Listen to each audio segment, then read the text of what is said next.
I will call the meeting to order at 6:01 p.m. Errol, if you wouldn't mind reading the Pledge of Allegiance for us. Thank you.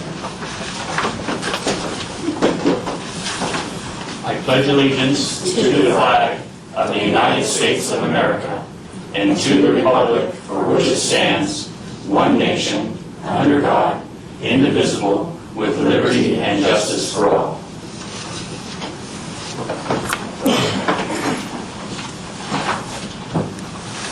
Okay, our roll call. Commissioner Ambrose. Here. Commissioner Dow. Here. Commissioner Elliott. Present. Commissioner Firestein. Here. Commissioner Formaster. Here. Commissioner Dawson. Present. And Commissioner Pluskin. Present. Thank you. Moving on to item number 1, this is the nomination and election of a chairperson and vice chairperson for the Beaches Parks and Recreation Commission. The term of this is from this meeting until our June meeting of 2024. We do these on an annual basis. So before we take nominations, I do have some public speakers that would requested to speak. We've got one. Our first one is Ruth.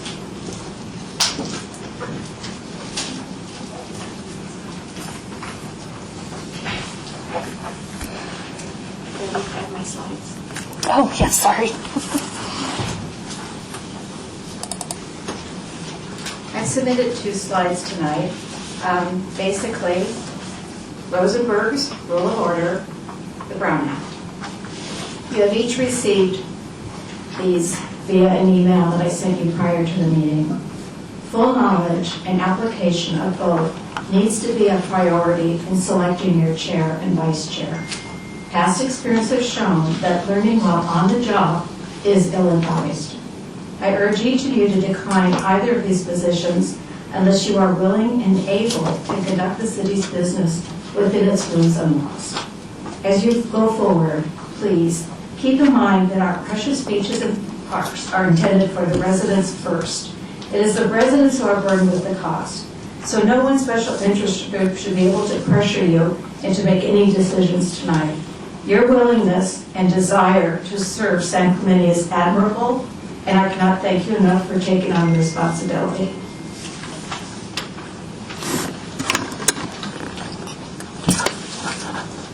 Okay, our next speaker is Amanda Q. Welcome, new commissioners on the Beaches Parks and Recreation Committee. I look forward to attending these meetings on a regular basis.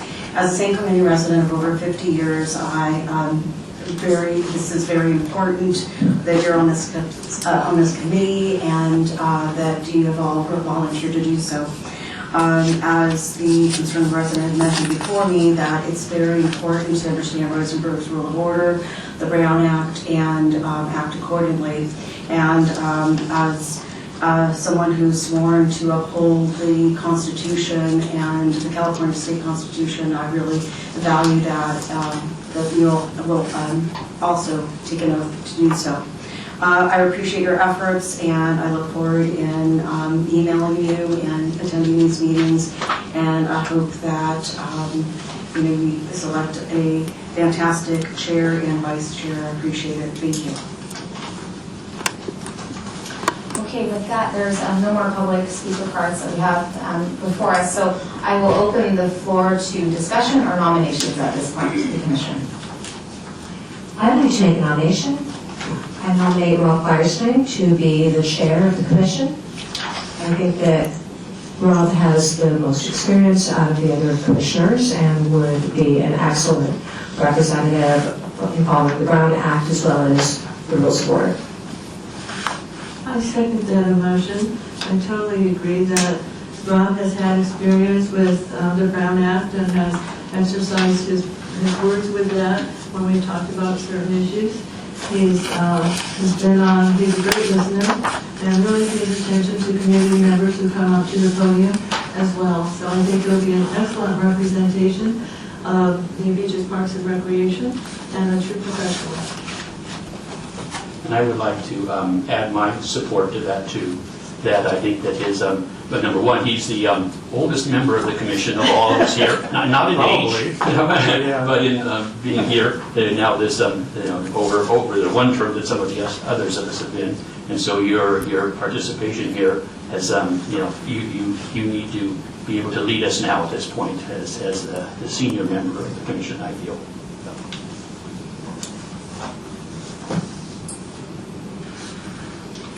Okay, so with that, I'll call for the vote. Commissioner Ambrose, Yes. Commissioner Dow, Yes. Commissioner Elliott, Yes. Commissioner Firestein, Yes. Commissioner Formaster, Yes? Commissioner Johnson, Yes. and Commissioner Queskin. Yes. Okay, that motion passes 7-0. Congratulations, Chair Firestein. I'm going to hand the gavel over to you so you can take over the vice chair nomination. Thank you very much. I appreciate the vote of confidence even from people who I met just a few minutes ago. I appreciate it very much. Oh, thank you. Pass me the gavel. Thank you very much. Okay, so I guess our first step is to open nominations for Chair Pro Tem. I'd like to make a recommendation for the vice chairperson. I'd like to recommend Ed Queskin. He comes to us with all kinds of experience, not only on the Planning Commission, but the Beaches, Parks, and Recreation Commission. We can use somebody with his professional skills and the way he handles himself and understands the Brown Act and the rules that we're using to run a meeting. It helps us become time-saving, efficient, and professional. That's my nomination for Mr. Queskin. I ask for a second.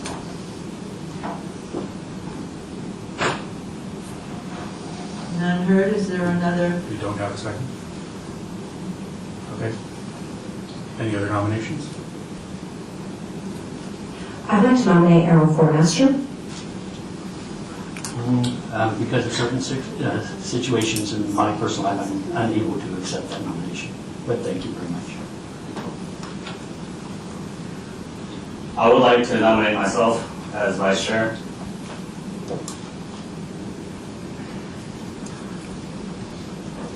Madam Director, I have a question. Yes, Can Mr. Queskin give himself a second? certainly. Yes. Yes. And there's There we go. There's no need. Hearing Mr. Formaster's declination, I second the nomination for Ed Queskin. Thank you. Okay, I think we are now at, we have a nomination from Thor, for Thor, so do we have a second to that nomination? Okay, Okay, so do we you're, have any other nominations? Okay. So, I guess unless we have any comments about that, should we vote? I vote aye. Aye. Aye. Aye. Aye. Aye. Hi. Congratulations. Well, thank you very much. Same to you. Do we need to move people around, or should we do that? Or? yeah, if you want, you can, but normally the vice chair will sit to the left of the chairperson, so Errol will create.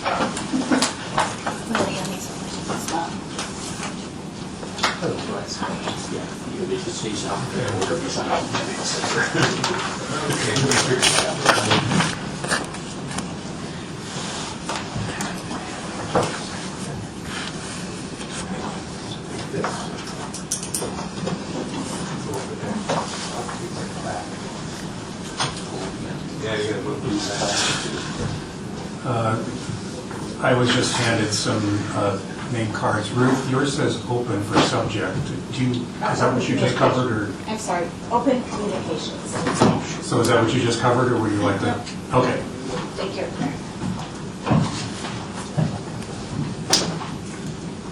Okay, we have no special presentations, Samantha? That's correct. And do we have any notes or comments on the minutes from June 13th?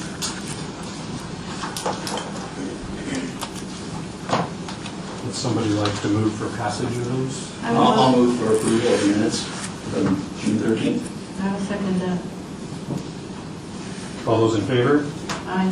Aye. Aye. I abstain. Aye.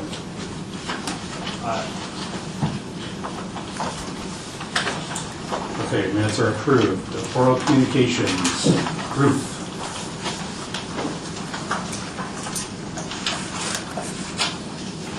Congratulations, Chair and Vice Chair. Thank you very much. I just would appreciate it if this committee would please put on your agenda for the future to install a ADA compliant picnic area and picnic table in San Gregorio Park. We have spent millions of dollars for designs and concepts and all that, and yet we can't get an ADA compliant picnic table. And I would request that not only address San Gregorio Park, but maybe address that all city parks should have ADA availability. Thank you. Thank you. Good point. Should just put a manicure other than my last name. Sorry, it's so long.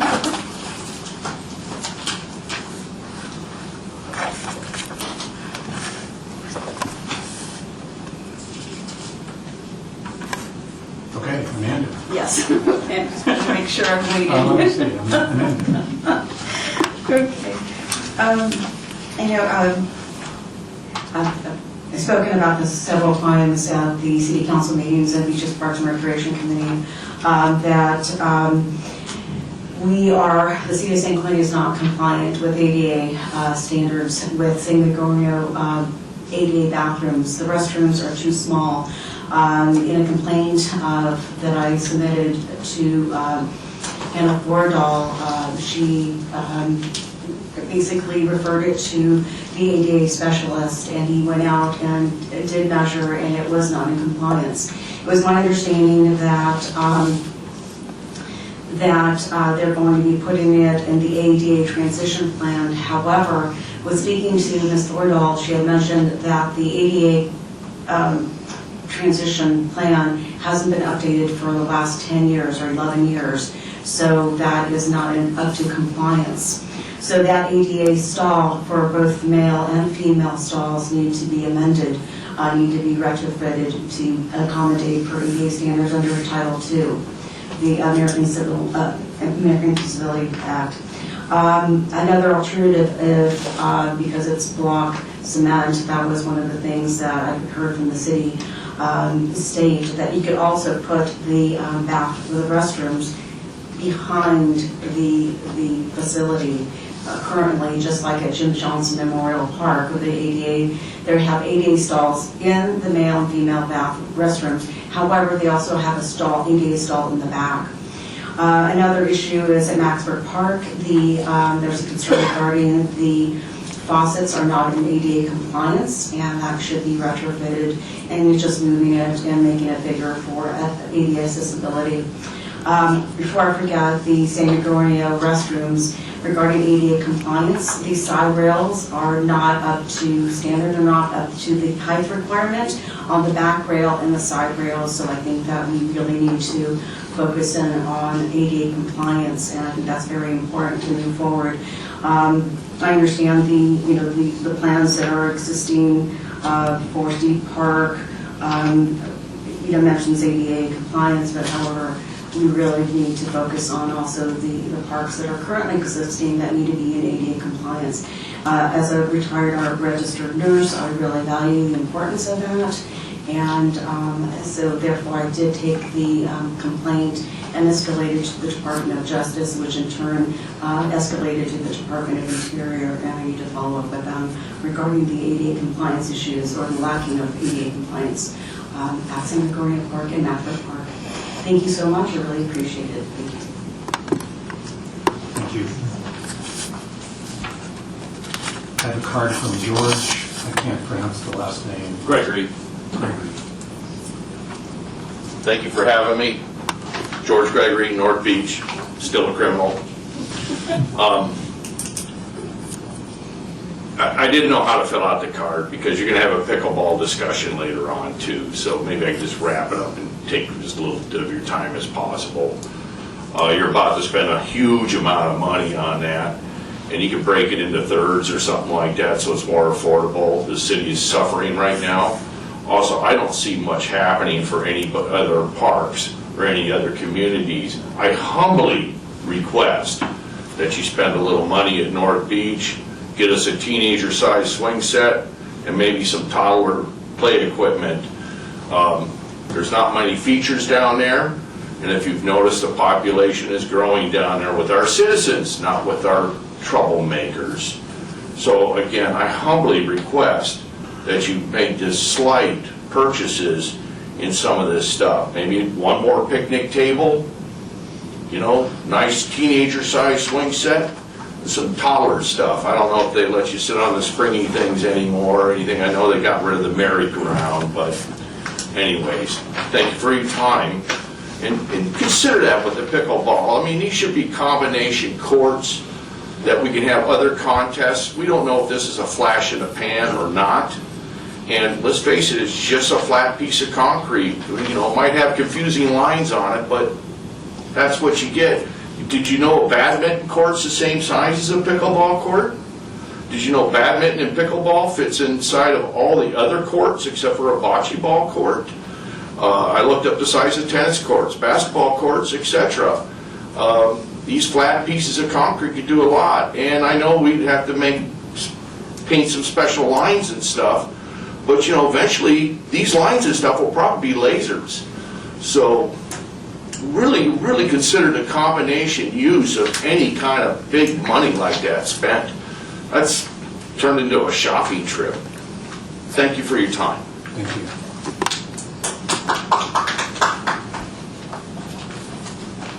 Okay, let's see.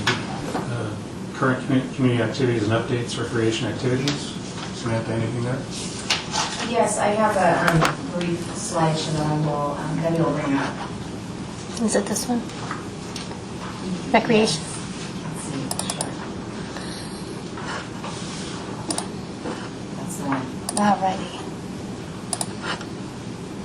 Okay, so this is just a regular recap that staff provides at every commission meeting of activities that we've done in the past couple of months, but also where we're heading in the next couple of months ahead of our next meeting. So we celebrated July 4th with a spectacular fireworks display on the pier.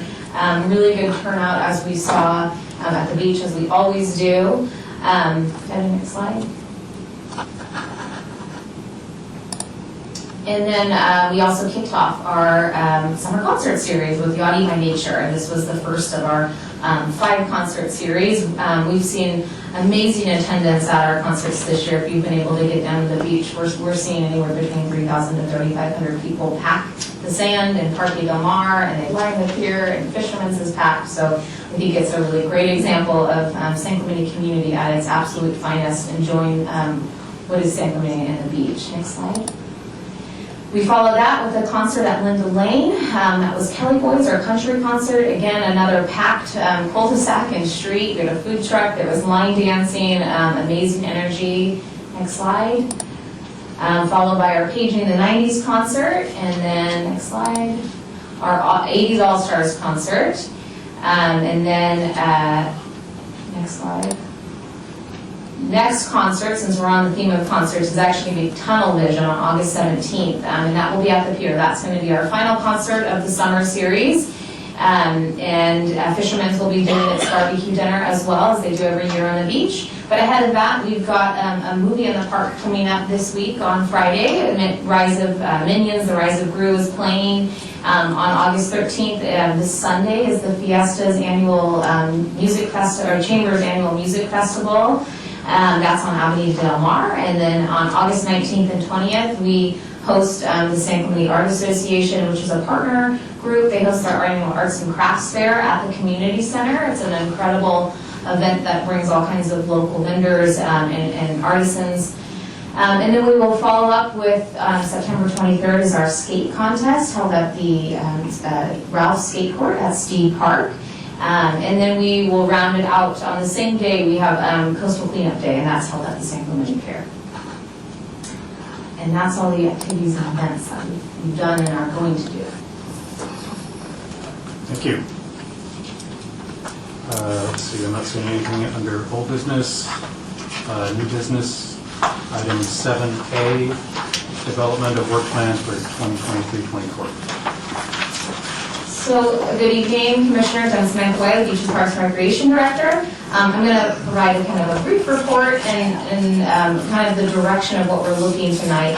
I want to say that the work plan in summary is something that is direction given by council. They seek to have every commission and committee develop a work plan for every new year, and so that's what we're doing this evening. The work plan historically is a combination of things that are budgeted for, both within the budget that are certainly going to fall under the commission's purview, and that's the couple of items that you see listed in the staff report. But this is also an opportunity for commissioners to put forward projects or things that they would like to be considered through the coming year. And of course, there will be other things that come up that won't be on your work plan. Oftentimes, council will give direction at a meeting to send that to the commission, and so you'll see that. But I want to reiterate that the work plan is really the driving document for what this body will work on in the coming year. And everything will tie back to that. So a couple items really quickly. We've got the fee study for beaches, parks, and recreation facilities and programs. That has been budgeted within our current fiscal year budget. We will kick that off. The commission will get the opportunity to review those fees and then give feedback on them, ask questions before it heads to council for adoption. And then the other item that we had a public comment earlier on is actually placemaking at North Beach. This is an initiative that City Manager Hall put together, and staff and the council have really supported and stood behind. And I think it's a fabulous initiative, and I think there's potentially space for the commission to give feedback in what could be done at North Beach, whether that's playground improvements, which is also already budgeted in our current fiscal year budget, so that would come under the purview. But there's also some other areas that if the commission wants to talk about what we could do programming-wise or event-wise, that all falls within the purview of this commission. So that would be another item that we could bring forward at some point as well. There's two ways that this could happen tonight. Historically, the commission can do whatever it seeks to do, but I'll give you two options that have gone previously. So either you can come up with a list this evening, and by motion and a second and a majority vote, we can compile a list, and staff can work with the chair and the vice chair to compile that final document and take it to council. Or this can be more of a working conversation. Everybody can give their feedback. We can head back to the drawing board. Staff would again work with the chair and the vice chair to compile a draft document that we could then come back to the commission with. If we were to do that, we would likely call a special meeting because this work plan needs to get to council by October. And because we don't meet until October, we would call that special meeting. So a lot of information, but I'm happy to answer any questions if there are any. Questions? I had one question, and that was from our previous work plan, were there any items that did not get accomplished and that we need to readdress? Yeah, that's a great question. No, the items that were hanging out kind of were those coastal related items, and it's a good conversation to have. So with the reformation of the Coastal Advisory Committee, this council won't have purview over coastal issues, whether that's beach nourishment, sand replenishment, ecology of the beach. Those kinds of items would be shifted to the Coastal Advisory Committee. And then just because you're on that subject, Yes. I'm clarifying it, then the aspect of the beach that does come under the purview of this commission is, if you give a summary of that for us. I would akin it to operations of the beach. So events that go on, maybe surf contests, uses of the beach, fees related to the beach, that'll be tied into the fee study. That's all under the purview of this commission. It's kind of the management and the use of the space, if you will. And a question on that line, what about the beach trail? Is that still under the purview of BPR? Trails, yes, that would include the beach trail.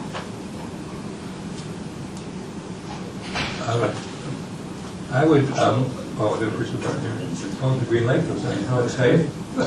I would move to consideration with the commission that we have that special meeting. Okay. Let me just make sure we're on track here. I think right now we're at a point where we want to ask Samantha questions about this before we're ready to accept motion. The prior work plans or? No, just what she had reported on. Chair, your mic isn't on. I need to be closer. It's green. Yeah, sorry, I'm just kind of asking if we can right now direct some questions to Samantha, if you have any, and then we can talk about motions after that, because I still have a question for Samantha. Does anybody else? I have a question for Samantha, please, our director. We had some speakers up here this evening that mentioned some repair work that needed to be done at San Gorgonio as well as North Beach.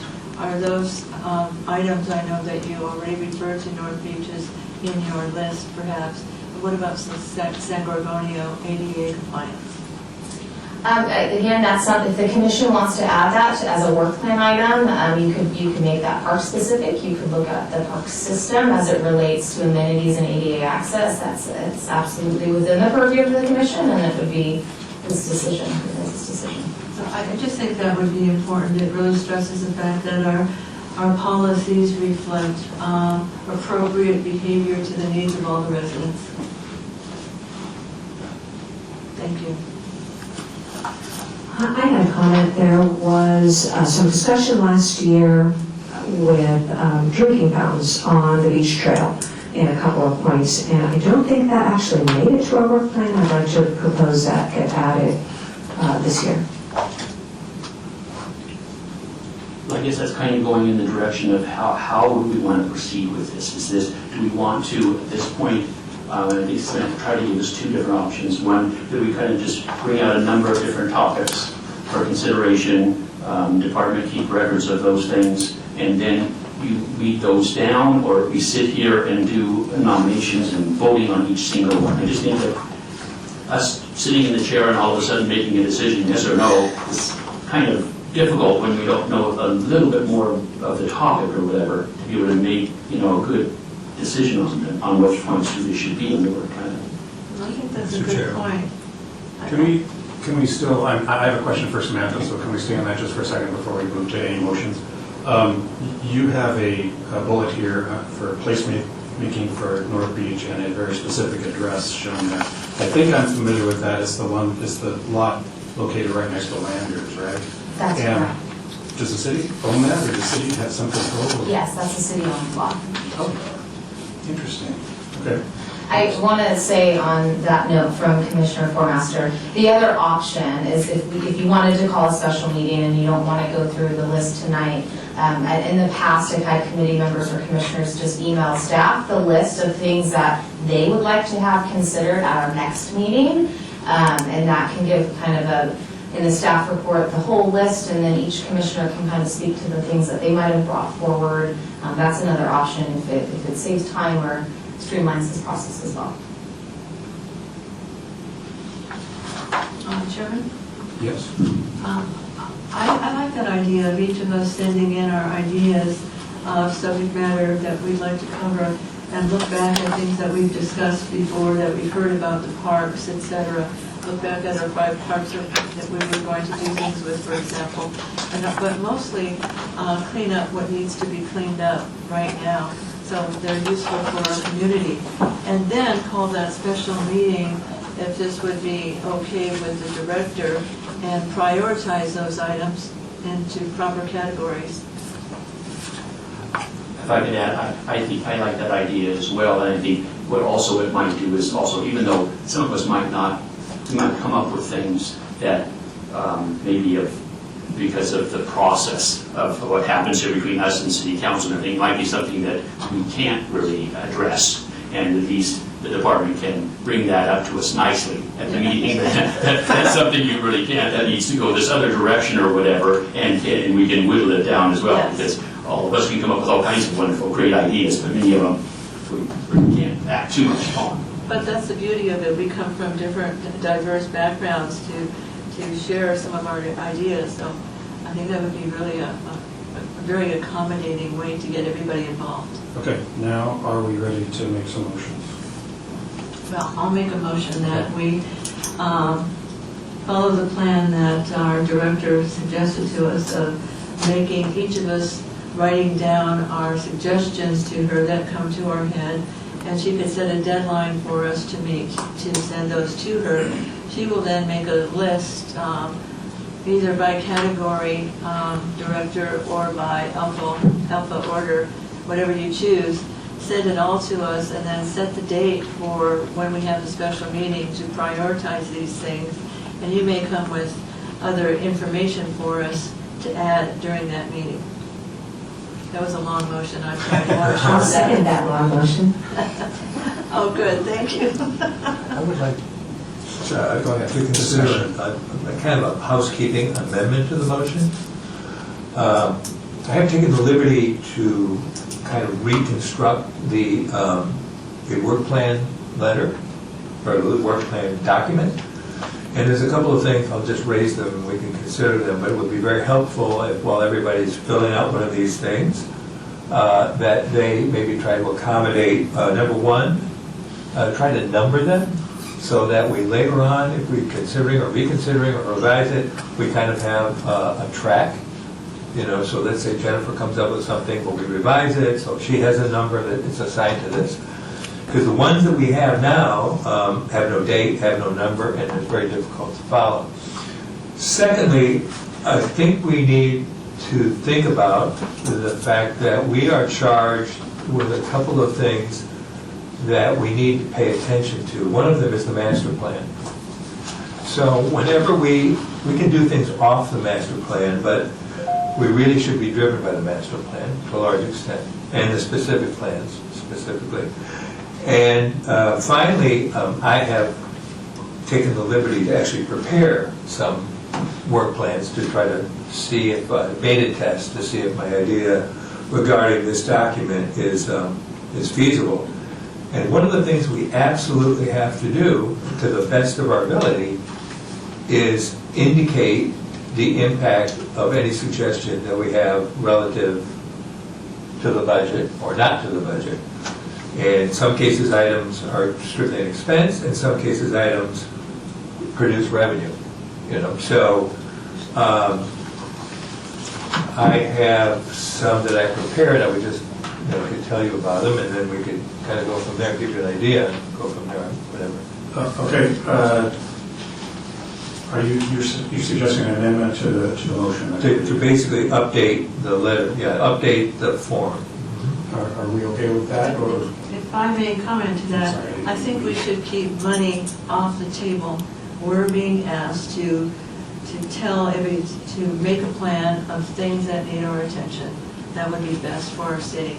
We do not have the authority to decide how much money the city spends on whatever process, whatever program, whatever policy.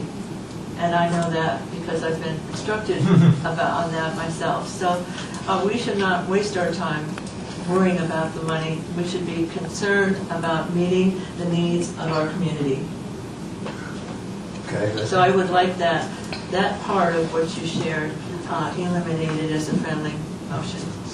So that the form that needs to be filled out does have an estimated project cost of. Right. So if I might just interject, the form is a standard template, and so I don't know that we can go away from that form, but if we wanted to add more within the body. A standard template means. So the template that's attached, that's from the city clerk's office. This is the template that everybody uses. All commissions and committees use the same form. Okay. With all due respect to fellow commissioner, I agree with her. We're not empowered to spend money, but a lot of the things that we will consider involve money, and we may want to see if the city council feels that they can budget for those things. But that would come after the fact. That would be their choice. We're charged with outlining the kinds of things we should be working on to serve the city and the community. We're not charged to make economic decisions about what the city council made. The city council members were elected to do that kind of authorization. Absolutely. So it's not under our purview. Okay, and I would ask is how can we ever estimate these topics? Because we aren't the experts of whether it's a construction cost or this or that. The ideas we have. You know, we could say it's going to cost money, but I don't know that we can ever say it's going to cost this much or that much. Well, some of it we can get, talking to some of the city staff people in the building and safety department who have working knowledge of that thing and planning, et cetera, et cetera. I'm not suggesting that everything that we have, if it gets really deep and complicated, that we got to try to give it some value. But in my experience, one of the things that we have to try to do whenever we suggest anything is to get some vague idea. First of all, if it's in the budget, which would be nice. And second of all, it's not in the budget, what we think needs to be budgeted possibly in the future for that particular use. So I'm not suggesting that we authorize anything, but I am suggesting, given the purview of the commission, that we try to give them as much information as we can to have them make a very intelligent and comprehensive decision. So Samantha, could you explain the form that we have that needs to be submitted does have an estimated project cost. Does that come from staff? From Yes, you? typically, yes. Okay. So by the time it gets to city council, it will have an estimated project cost. Right. That staff will do. Yeah, I sort of played with this, some sort of beta testing. And because I have some familiarity with budgeting and so forth and so on, I took the liberty of a couple of my suggestions to actually assign to them a value. Okay. So, I mean, I'm not suggesting anybody So else. those are the ones you want to move forward then? You got an Yeah, estimated I cost. can give you an example if you want. There is one thing that I would like to recommend too, that if you would accept this as an amendment, that I think we should give ourselves a target date to turn those into Samantha, and I'm thinking it should be maybe a week from now. I would agree with that. Okay. Our director would agree I with second that. that amendment. Okay, so I think let's see, would you restate the motion? Do we have any more discussion? No, but I think we have to vote on the amendments first. Or not? No. If she's agreeing to it, then that becomes our Well, I'm agreeing to just two parts of Yeah, okay, our so vice that's why. chairs. Could you restate the motion so that we know what we're doing? I move that we each submit a list of preferred tasks that we do to our director by next week. And then she will call a special meeting where we all get together and review those and prioritize them. Pardon my language here. And I accept a friendly amendment. Do you want to add on to that? Just that by next Tuesday, can we say? Yeah, that's a week's time. That would be fine. Yeah, if you need even to Thursday, that's okay. I'll be honest, this is. Next Thursday? Yeah, we've got a council meeting next week, so I think it's fair, just give yourself till next Thursday and I can work through after that. We'll go with Thursday. Wanna look for a second for that? I think this one came from there. I'll second that motion. Oh, sorry. Thank you very much. Lost track of Motion by Susan Ambrose, second by Jennifer. All those in favor? Aye. Aye. Okay. Moving on to 7D. Do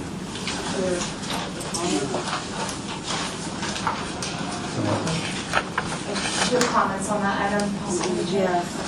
Yes, I have them. Don't we do staff reports first? So I think that, sounds like 7A has comment on it. 7A? Right. I don't have a 7. I'm sorry. I'm very sorry. No, it's okay. Amanda, Oh, I'm so sorry. next. Thank you. I apologize. One of, no, it's okay, it's all right.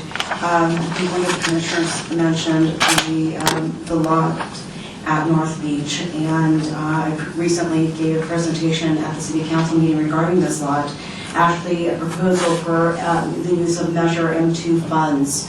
As a result of the storm of 1993 and damage to a storm drain, it basically destroyed a restaurant and a hotel that was there.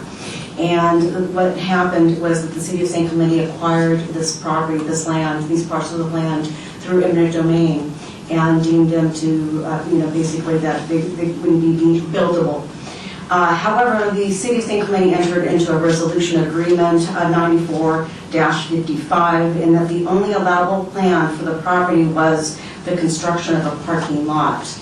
And years ago, it was St. Cloud resident Lonnie Barnes and the late architect Ricardo Nickel, who proposed plans for a parking lot there, which the Coastal Commission actually preferred their plans versus the City of St. Clement's plans. So I wanted to give that information to you, that that is a resolution.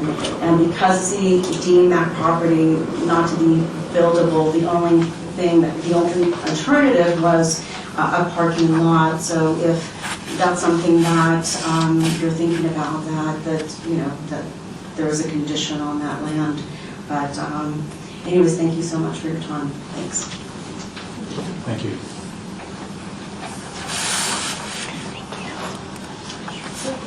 Hello, everybody. Good evening. Hey, Deb. Thank you. Thank you.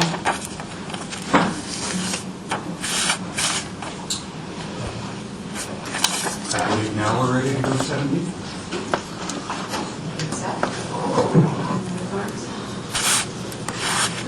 Okay, I will give a staff report if that's okay. So this item tonight is the review of the design for the pickleball facility that's proposed to be located at Richard T. Steed Memorial Park. This is a component of the master plan design that was adopted by council in May of this year.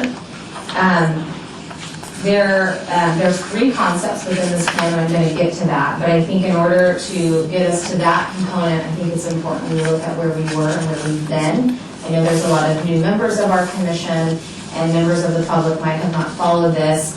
And I will say that there's been a lot of changes in the pickleball makeup of this, as well as the master plan process. So I'm going to have Debbie bring up a slideshow that's going to give a little bit of a timeline. And I want to preface, I know there's a lot of information to take in. So if there's questions, feel free to stop me if you'd like, or not, jot it down, and you can ask me after the presentation. So,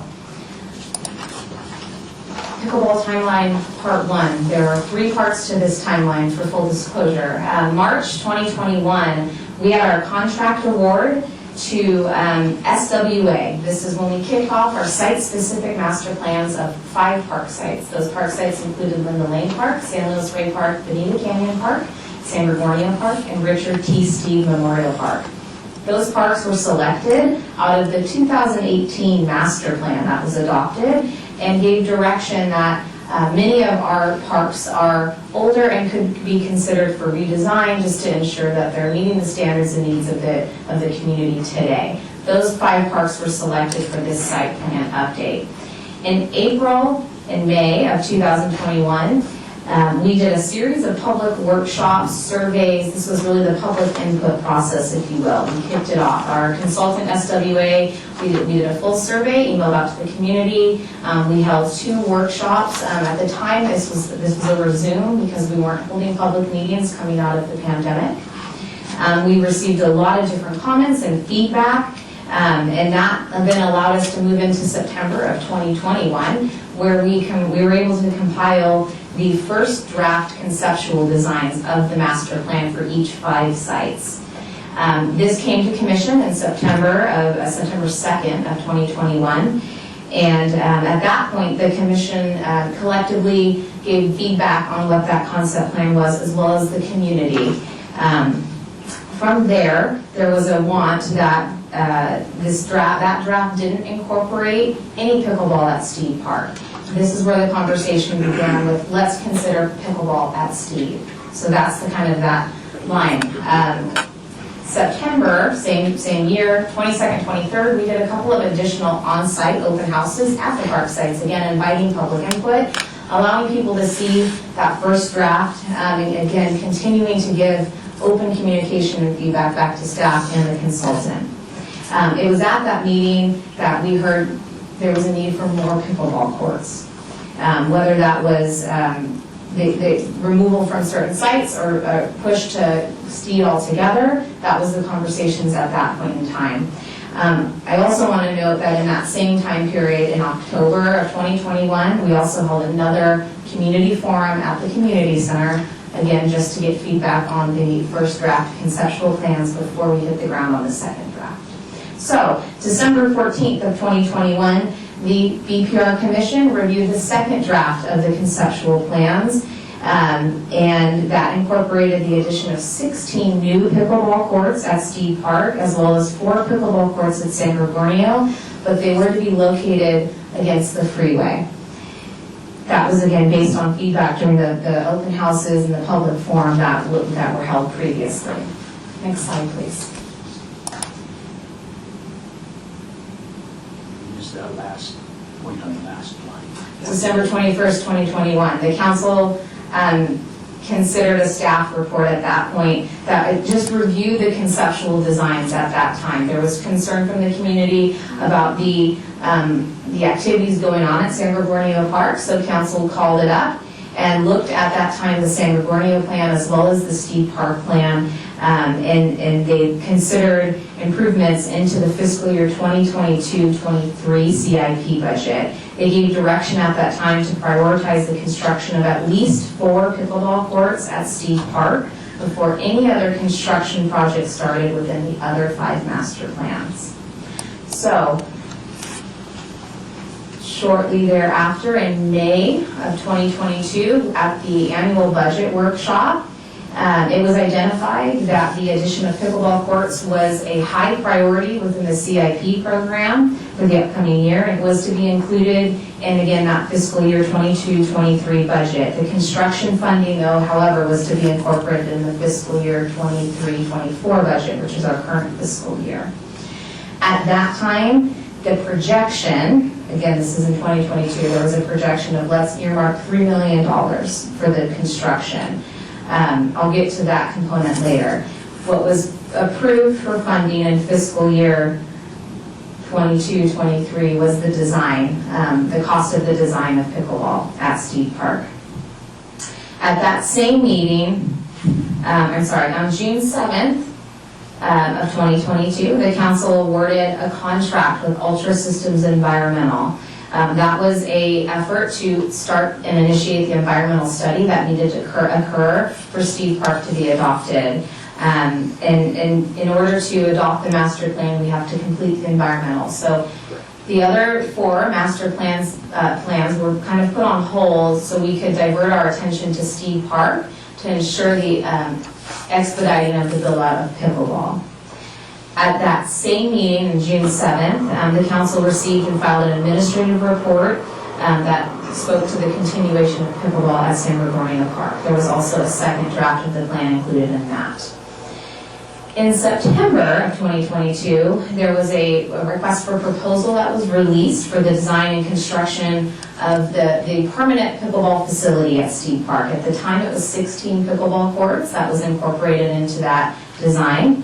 And we had received 5 proposals. Based on that, we came back to council in November of 2022 with a contract award to RJM. That bid package included the preparation and construction, the support services, and the preparation of a design for a new pickleball complex at Steed Park.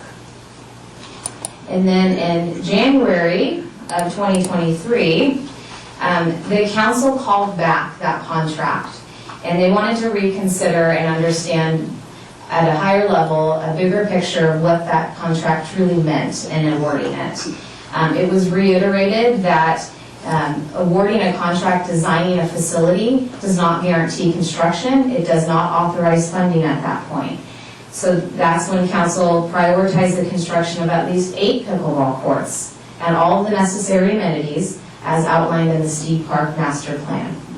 At that same meeting in January of 2023, they requested that staff incorporate opportunities for optimizing the use of available funding sources and considering future phased construction for this project, acknowledging that it was a substantial project. Next slide, please.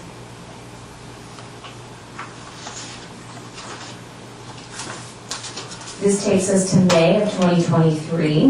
This is when the council adopted the master plan for Steed Park, and including the mitigated negative declaration, and certified that as well.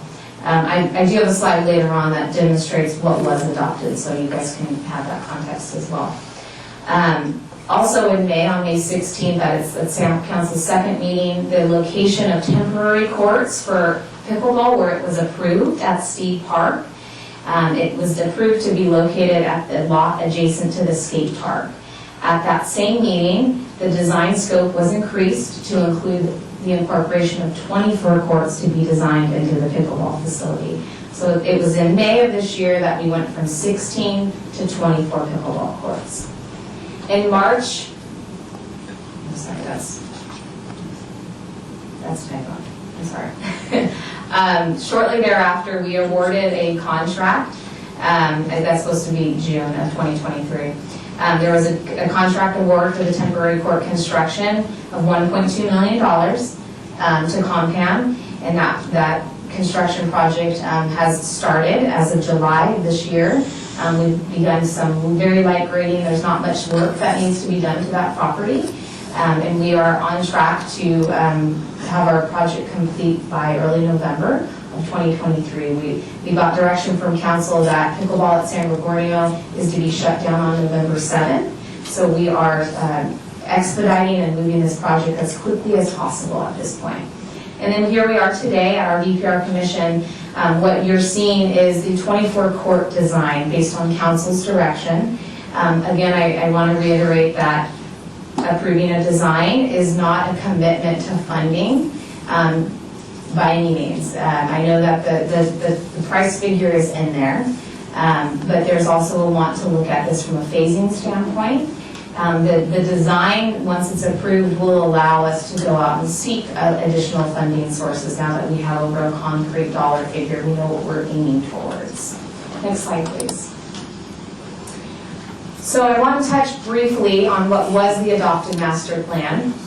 So you can see here, pickleball was originally located in what is the upper right corner against the back of the business park, and that's where the original 16-court facility was proposed to be. It included a social hub area. Alongside pickleball, you can see there were 4 sand volleyball courts. There's a dog park, a skate park expansion, as well as a BMX pump track development located where the existing dog park is. Next slide, please. If you can go 2 forward, so we can do a little bit more.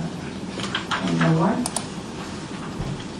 Okay, so again, for some context here, what this is an overlay. So again, acting on the direction that we are to design 24 courts, you'll see now where the 24 court design lands in the existing layout.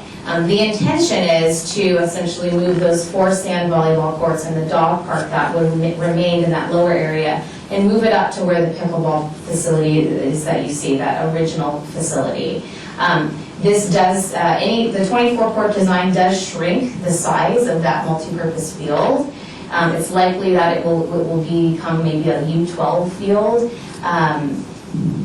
For frame of reference, the field that was originally proposed was a World Cup size field, so very substantial in size. Very unlikely that we would need that size of field unless we were going to host the World Cup. So this is a size that is very usable, and it's U12. We have a ton of soccer and multi-purpose field needs, so it does still allow for a multi-purpose space. So Debbie, I'm going to have you jump back to concept A.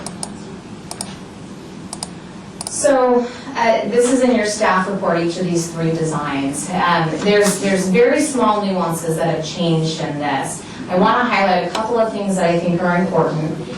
One element in all 3 designs, you'll see what's referenced as a pro shop. That's at the front of the space. I think a pro shop is it's probably a big word to use. The commission should be aware, and the public, that this is a 650 square foot facility. It's very little.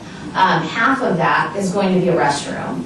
So when you're actually thinking about the use of that that building will most likely serve as, whether it's a space for staff, the council's talked about wanting to reserve court space.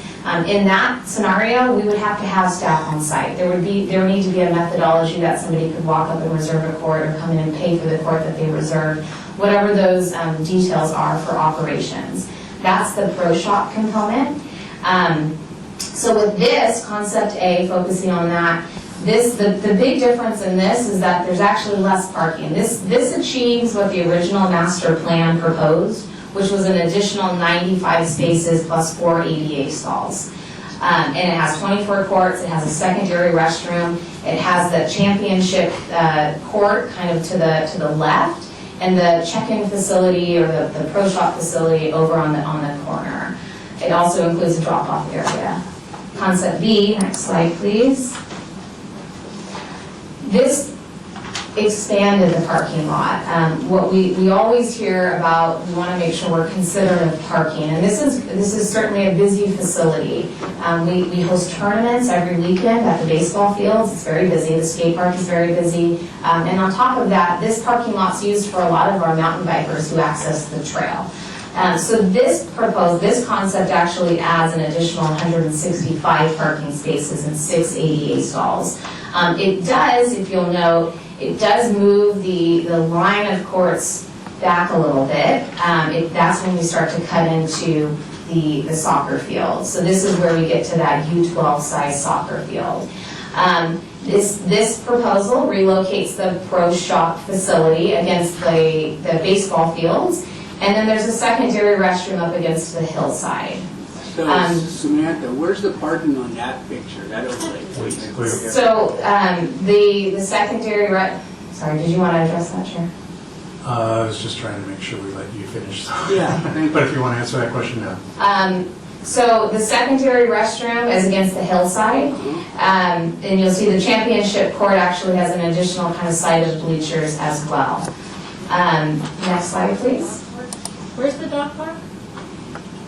So the dog park, just to answer that, to be clear, would be farther, I guess that's, what is that? South. South? It'd be towards the Galapagos building off of Extremo and Fabricante. It would be kind of that back corner potentially. And this is concept C. The major difference between concept C and concept D is really the restroom location, the secondary restroom location. This is the staff recommendation. It's believed that this secondary restroom is located in a more accessible space between that lower section of that court grouping. Therefore, that's the recommendation at this point. I want to note that all of these concepts can be phased. You can imagine, I think, that there's kind of a line that you can develop courts 1 through 8, and then the next 8, and then the next 8. That's very feasible. It's been developed that way. And then I'll take the next slide. And then this again is the overlay. So you can again see where the parking is. And this is the expanded parking. So this is 165 parking spaces that you're looking at, not the 95 that was included in option A. And then I know the city manager is here if you want to go to the next slide. The city manager is here to talk a little bit about the funding component, because I know again it's a big dollar value. But tonight the commission can either consider what's in front of you, and City Manager Hall can speak to it, but at this point we're just looking for some feedback as well from the commission. Okay, do we have questions for Samantha before we get to public comments? Oh, I'm sorry. Andy, were you going to talk? Or? Yeah. Okay. Do you want me to go on? Yeah, you can go. Do you need to fill out a card? Commissioners, it's great to be here tonight. I don't get to come to the Beach Parks and Recreation Committee very often, and when I do, they usually don't let me speak, so I appreciate that opportunity. And I guess those letters are large enough for people to read. Wow, compared to some of those others, I had to put glasses on. One of the things is that I noticed, and I feel the same way, as Amanda was going through her list of what has happened here, there's been a lot of moving parts. So we really appreciate the community, we really appreciate the commission and everyone involved in sticking through this as the city has worked through this very important issue. It's certainly at times been divisive and other times been really something that we all rally around and has been good for the community. But what's really important for Beach Parks and Recreation Commissioners to recognize tonight is that you should never be placed in a position where you feel like you're having to make a decision without complete information. So I just want to make sure that you don't feel that way because there's a lot of information that's been presented to you tonight. So I wanted to let you know that. If we can move to the next slide. So there are some options. You could certainly look at it tonight and whatnot, and I know that's what we're doing. Holy cow, I got to put them back on. I can't see backlit things. I have astigmatism at night, so I have to put these on or I can't read anything. But this is a really, for our community, this is a fairly large project. Anytime we're talking about an $11 million project, that's a big project in our community, and so it's critical that we get this right. And so we understand that it takes some time to digest some of the information that's being presented to you tonight. This project is not imminent. It probably won't be built in the next several years. So it's really important that we get it right and that the commission feels like they've got the information that they need. So perhaps the commission could even think about taking a subcommittee of this commission, looking at this project in particular. Maybe we could take it to the design review board. They always have some really good recommendations. Most of them are either builders or contractors. They have some ideas. Maybe save us some money, maybe save us some headaches down the road, so that's always a good idea. And then after that review, maybe some modifications that go back to the architect could come back to this group and you could act as a whole. So I just wanted to make sure that you feel like that you can take the time necessary to get this project right. But there's been some questions about the funding and how this funding ties into not only the general fund budget, but what's happening at Casa Romantica. That has been an issue for a lot of people in the community right now, so I wanted to talk about that. And so the temporary pickleball courts would be funded from the Parks Acquisition and Development Fund. And what that is that when certain building permits are issued in the city, mostly residential, but when the building permits are issued, there's a fee that's charged that goes to increase the park space and the amenities that we have in our parks to offset the impacts of these new buildings coming in, the new residents coming in. So they each kind of buy into our system, if you will. You can call them a lot of different things. The most common vernacular is impact fees. And so even though we do spend money out of this fund, over time it does get replenished as new buildings are built, as new homes are built in the community. But I wanted to let you know that the temporary pickleball courts are coming from the fund balance of the Parks Acquisition and Development Fund. The council allocated $1.2 million from that fund. The fund right now today has about $2.4 million in it. So that gives you some idea. There was some other discussion today about some other things that you'd want to put in your work project, or work product, your work plan. Wow, that was easier. That's easy for you guys to say. But there was discussions about things like ADA restrooms and some of those kinds of things. Those are critically important for our community, and there is some funding. There was some discussion earlier, what could we do? There is some funding available in the city to improve our parks, and this is where we can find some of that. So that's something that certainly I wanted to make sure that you are aware of. But Casa Romantica comes from a different fund, and so are these two projects in competition. They're really not in competition. The funding that would come for Casa Romantica is a capital reserve fund. And that capital reserve fund has many different projects in it. The current fund balance right now on that is about $17.7 million. There's a project that does not need to be taken care of for the next several years, and that's the Mariposa Bridge. The Mariposa Bridge is going to need some work, but it's probably a few years into the future. There's something we need to do right now at Casa Romantica. And the Mariposa Bridge project had about $8 million assigned to it. The work at the Casa Romantica we think is going to cost about $8 million. So what we did is we swapped those projects. So the Mariposa Bridge will be put on delay while we do what is a more urgent situation at Casa Romantica. The 24 pickleball facility, I think Samantha, sorry about that. I do it every time. I call her Amanda, and I call her Samantha, and, you know, who knows. But I want to make it clear that right now that is not a funded project. So there's been some question. That is not currently a funded project. Only the design phase has been funded at this point in time. And the $10.9 million that's been talked about, that's 2023 dollars. And so, of course, in the future, that may be more. So sometimes people forget that we talked about $11 million back in 2023, and when we build it 10 years from now, it's 22 million. People said, but you said it was going to be 11 million. You know, that's the estimate in today's dollars, just to give you some idea of about how much that kind of a facility would cost. It is very expensive, as you know, to do work as a city. We do have to adhere to prevailing wage and some of the other things. One other thing that I wanted to really quickly touch on, I know I've taken more than my 3 minutes, but there was a comment about let's make sure that we build these things so that they can be used for multiple purposes. That is true. I wanted to let you know that we have designed the concrete that's being used for the temporary courts so that when those courts are moved, that can be used for the expansion of the skate park. That's not a throwaway. We want to make sure that slab is used once again. So we built that slab so it can be used for expansion of the skate park. The current skate park, as you know, has a lot of subterranean features, bowls, some of those kinds of things. As you move up to that higher area, we're not going to be able to do that because there's some drainage facilities underneath that pad. So we kind of view the upper pad to be things more like stairs and rails, and I'm not a skater. I don't know what, I can't imagine. Those guys it's just like, they have like a death wish. I see them going down these rails and stuff, and it's crazy.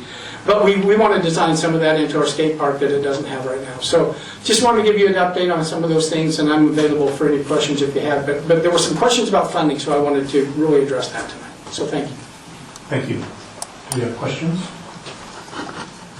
I do have a question, Manager Hall. So are you saying that all of the temporary pickleball courts will be able to be used? That asphalt is fully usable for the other features like the skate park? Yes, it will be actually a concrete surface. So when those 8 temporary pickleball courts are moved to the more permanent facility, that slab will be able to be used to expand the skate park. That is correct. If that was your question. That was. I think I've heard a lot of concern that people are concerned that that would be a huge expenditure that would just get torn up when we do the rest of the plan. That was critical to us. We don't ever want to do something that we just tear up and throw away. We wanted to make sure that it would be able to be used for another purpose. Okay, Rich, you have a question? So in the current acquisition, Parks and Recreation acquisition is a 2.4 million funded or balance, and we're probably going to use 1.2 of that currently. So is it vaguely safe to assume that there may be $1 million in there for other projects, or is that money going to be spoken for? How's that working? No, at the current time, that project has not been, that money has not been allocated. So it is available. There have been some discussions. I know that as part of your work plan, I would imagine that Director Wiley will bring to you some of the priorities that need to be looked at. For instance, we have a project at Vista Hermosa Park where we are almost finished with the soccer field. We have the lights, it's graded, but we haven't finished that project off. And so we do have a need for additional soccer space. Right now, a lot of those fields are overcrowded. So certainly there are some projects we need to do. The ADA projects were listed tonight, but yes, those funds are available to improve our parks with those kinds of projects. That's correct. And they should be used, again, we don't want to keep those for 2 reasons. One, they were paid by the people who have recently moved to the community to buy into our system. So we're not trying to keep them and hoard them away. They should be going to our parks to improve our parks. And second, anything you build today is going to be less expensive than something we build in the future. Inflation does eat away at that funding. I have one design question. So if these courts were all filled up with people, which probably is not realistic, but there would be almost 374 people in that facility. There's our 2 questions. Is our calculations for the bathrooms sufficient to support that? I guess it must be. But I would kind of make sure that that's the case. And second of all, with that many people, do we have any possibility of a revenue stream, like a snack bar or clubhouse, something that the city could in conjunction with the players, could capture some money. Yeah, If nothing else for maintenance. Yeah, those are excellent questions, and I think that that's part of the task of this committee tonight, to ask those kinds of questions and make sure they get included in the design. It was our understanding that in order to host a tournament at that facility, they would prefer to have 24 courts over 16. That's where the discussion of the expansion from 16 to 24 came in. Remember that that's probably a minimum. We've also heard that they would like to have more courts if they could have them, if they want to have these big tournaments. The tournaments can be revenue generating, but again, one of the things we really try to be careful about is we want to build recreation facilities for our residents first. Make sure that we're taking care of the community. And then if we can find ways to generate revenue to offset some of those costs, that's great. Recently I've been contacted by several people who believe that too many of our facilities right now are being leased out to private entities rather than being used by the public, so we do want to be sensitive to that. I have a question. Yes, Susan. Thank you. City Manager, how are you? Good, how are you? I'm good, thank you. Could we go back to that slide after the big print? And I think you had 5 different suggestions on there. Yeah, they were just suggestions, yes. Yes, Can please. we go back to that, please? Yes.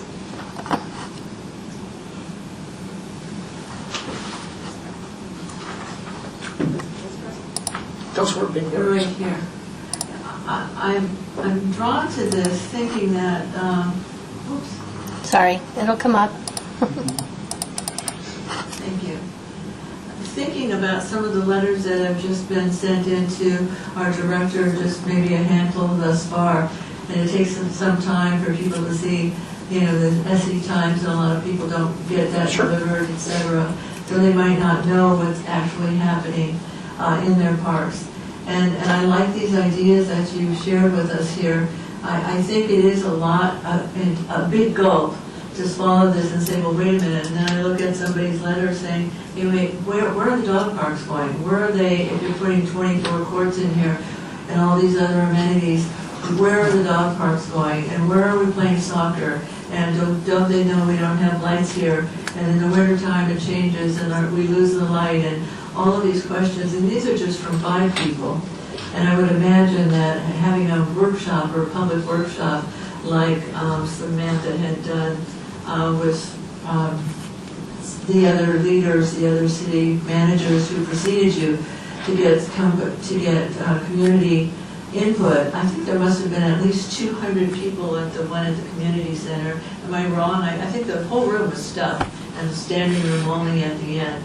But everybody was very concerned about their particular parks, and it was really a very calculated, helpful workshop. And I'm wondering, with all of these changes that are being made with the 24, going up to the 24 number of courts, if we had something like that to have a sounding time, a workshop for residents that wanted to come and talk about these things, and see then sit down and after you analyze what was said at that workshop, talk about how you can facilitate some of these happening, and look at some of these draft forms or these draft pictures or conceptual pictures, whatever you want to call them, how they can be adjusted to fit the needs of all the residents. I mean, you're taking away things, if you put these here, you're taking away things that people were expecting to have in those parks, which then, when they looked at the initial conceptual pictures. I think that's important. One of the, it's kind of the challenge of both sides here. We've been talking about this facility in one form or another for a couple of years now, and people get tired of the government taking so long. How come it takes so long to do these things? But by the same token, we never want to hurry. We want to make sure that everybody has an opportunity to participate. Sorry, Commissioner Ambrose chokes me up. But I think it's really important that we do that. Again, I know that the people who support pickleball in the community have been very, very patient as well. They want us, as of today, we're finally getting construction started on the pickleball courts at Steve Park. For them, that probably seemed like an eternity, and to put this off again seems like, but the bottom line is, we want to make sure to get it right. This is again, a big project for the community. We don't want anybody to feel like this was pressed through. That's not what's happening here. We want to make sure to get it right. We want to respond to the council. The council wants us to bring back a recommendation to them, and they certainly don't want it to be delayed too long. But I think making sure that you guys feel like you have the information that you need to make a well-informed decision. When you feel like you're ready to make a well-informed recommendation, that's when we should go forward. And I go back to that workshop, I think that Eric's son was stunned at the responses of so many residents. And I'll call on the director. Didn't you think that he was quite impressed with the level and range of concerns and recommendations that the public members made? Do you want to comment on that? I can't speak for Mr. Sun, but we had a great turnout, absolutely. And I think we all learned a lot from that. And people were very comfortable applauding for each other. They were talking, because we're a city, we're a town. We're a small town America in most of our dreams and mostly how we think. That's how most of us behave as well, to keep that closeness to this community. So I'm just thinking, I think a workshop would be very helpful overall, so that the city council could see how much energy there is in this community, whether you're a pickleball player or an admirer. And there's no doubt that we would be making money if we did have tournaments in the city. And we already know that there's business interest in helping to find money or make donations, etc. So those people, those commercial interests are already there. So we have a lot to go with. And I just think maybe opening it up just at least at one time, and then assessing what we have. It doesn't mean that these pictures will change much, but it means that everybody has a voice and to see where the interplay can happen. Thank you. Yes, can I just ask a follow-up question and clarification? So what's asked of us at this point is that the council has already said they want 24 pickleball courts, and multiple designs have been done, and now it's for our recommendation of what the best design of 24 pickleball courts we think is to present to the council. Precisely. That's our step. So it would be if we had something like that, it would be just about, okay, what variation to the 24 or how to do it and so forth. It wouldn't be starting all over, pickleball courts is steep or not. We need to take us clear back in that timeline and think that back to the beginning. That's correct. The council has made that deciession. That's correct. Yeah, it's your responsibility to provide them with the best recommendation about how that works at Steve. That's correct. I have a question. We're okay. December of 2021 was when we approved a recommendation for a Steve Park master plan. And then we went into an environmental review for more than a year. And then the city council approved that in May of this year. But now we're significantly changing the design that went into that environmental review process, relocating the pickleball courts, expanding it to 24. Does the environmental review need to be updated? It certainly needs to be reviewed, and if it needs to be updated, we need it updated. Absolutely. And we'll have our environmental people look at that, and if it does need amendment or need to be reissued, that's what we need to do. Okay. Yeah, there's no skirting the CEQA issues. We need to make sure to comply with that. That's correct. Any other questions before we move on to public comments here? Well, I have some other questions maybe to Samantha about some of this information and the presentations you gave us. So with any of these designs, A, B, or C, what was in the original master plan, the volleyball court and the dog parks and so forth, that's all moving up into that other corner. And they don't significantly change the overall size or what we would be able to get out of that other corner space? It shouldn't. I want to note that the pickleball court facility was moved lower in order, because pickleball was prioritized, the access is easier from what is the existing parking lot. So that was kind of the nexus. There is an alternate parking lot that could be developed higher up, adjacent to the dog park, which is also city-owned property.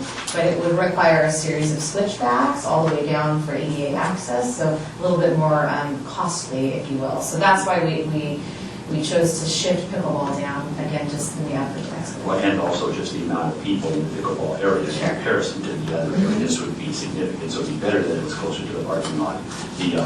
The dog park being up into that other corner, it surely would be, again, maybe phases of things, but that parking lot that you suggest on number 11, I think that'd be great, because then those people could, coming to meet their dogs, could go there and go over to that park. At the same time, that's close to the animal shelter. And they have very limited space to exercise their dogs and everything, so if they could take and go up into that part of the park, that's a nice idea about how that ties in with that facility, and so I make that point. And then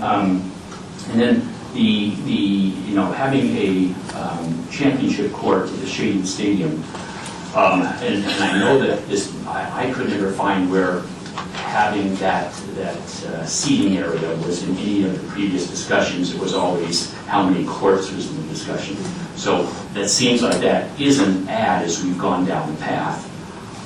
From my experience with dealing with tournaments and televising events all over the nation, I do know that I can see great value in that, even though it wasn't in the plan. But if you expect that you're going to maybe get some tournaments and get some additional revenue to help the cost of this, having a little more space around that court for either seating or also for you end up putting a platform, you put television cameras when you do those events, that it will help with at least mitigating some of the cost of the overall, since all of the residents eventually they could take it and help with the cost of the whole project down the road.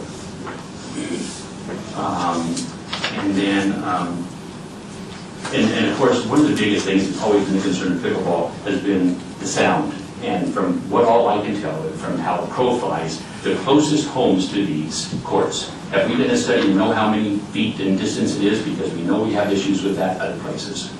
Yes, that was considered through the environmental study that was completed, and that's incorporated into the mitigated measures declaration.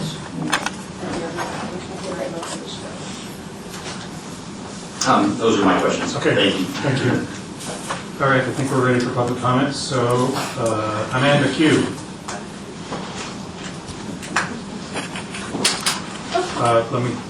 Let me say next up will be George Spooner and Ruth.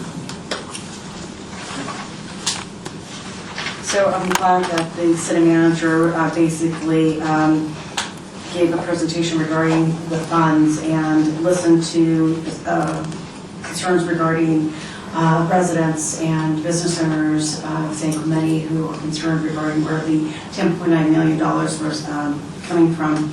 And I think I emailed everybody, but I just wanted to reiterate in strong opposition to the current plans for Steve Park, basically because the staff report really didn't give a detailed analysis of what was going to be happening today. And I contacted the city manager to kind of elaborate on that, and glad that he was able to speak today. One of the concerns that I have is that there's other projects like the amphitheater / arts and cultural center, and there's a subcommittee for that.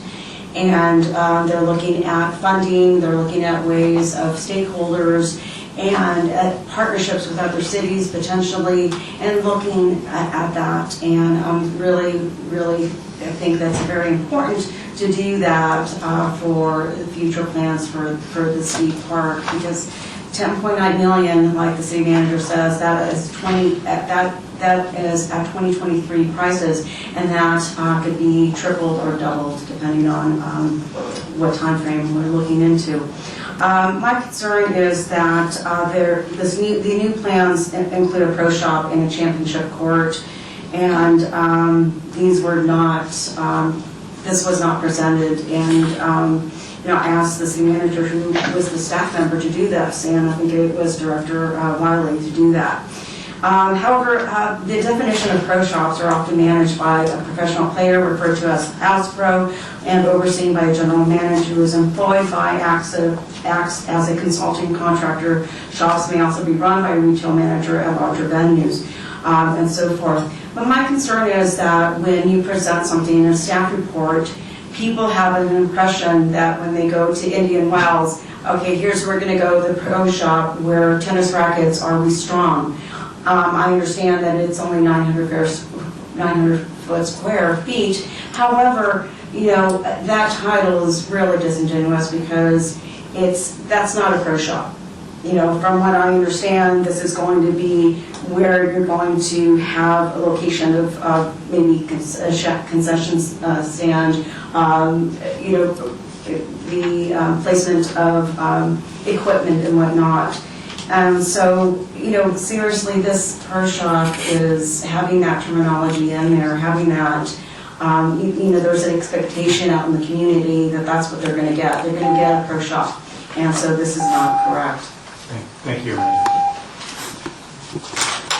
George? Hi, my name is George Spooner, and actually I live in Shorecliff, so I do experience what happens at San Gregorio Park. But needless to say, tonight we're talking about Steed Park. One of the things that I was really interested in finding out too is that I went up to Steed Park and looked at it on the weekend. The parking at Steed Park, there is no parking. Between all of the sports activities they have going on, you're opening a new pickleball facility up there for the temporary courts. You're putting all new people in there, more parking congestion. We have no public transportation to get there. We just opened the new senior center on Avenue Vaquero. Those people who do play pickleball are a lot of times more elderly. They also are going to have to go up to the new courts because they don't have courts where they are either. And it's great that they're going to open up the new courts. I mean, it's commendable that they're going to do that, but they haven't done adequate parking, public transportation. Maybe we can get the trolley to make a route up to Steed Park. That would maybe alleviate some of the parking situation, or maybe we can have remote parking, some other way for people to get to the facilities. One of the things that was really interesting too when they did their presentation, we're spending $1.2 million on temporary courts. Granted, we can use those facilities for something else. Why not keep San Gregorio open, keep the $1.2 million and use that to the commitment to expedite the 24 courts and save the money? It would seem to make more sense to do that. Thank you for your time. Thank you. Ruth? Then we have Linda Williams.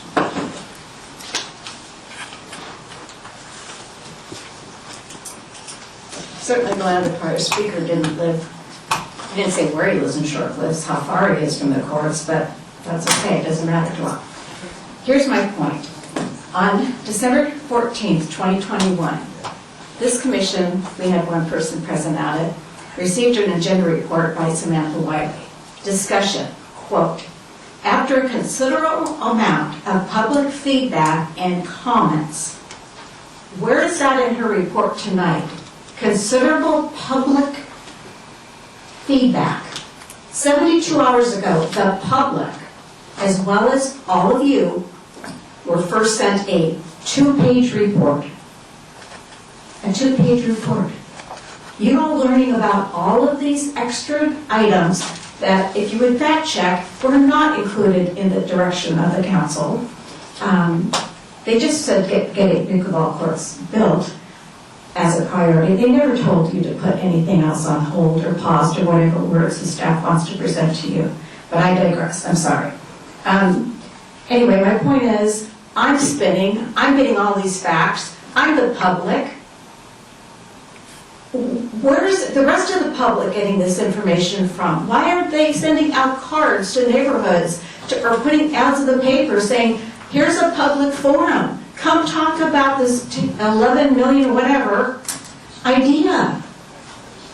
Nothing. She dumps it on you guys 72 hours ahead and now says, pick A, B, or C.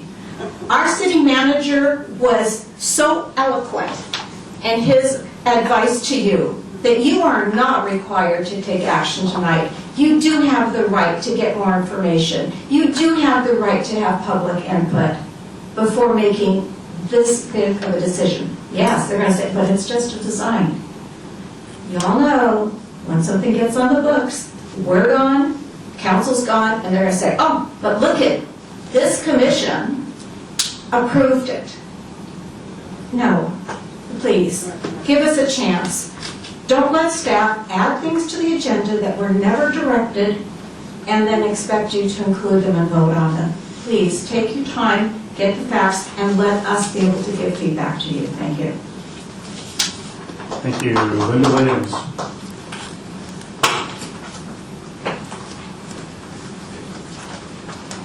Hi. I am a resident. I'm not a special interest group. Most of the people that play pickleball are residents, and sometimes I think that gets lost in some of that. So I took the pickleball course in spring of 2019 to learn to play pickleball through Parks and Rec. Loved it. It was so much fun. And been playing.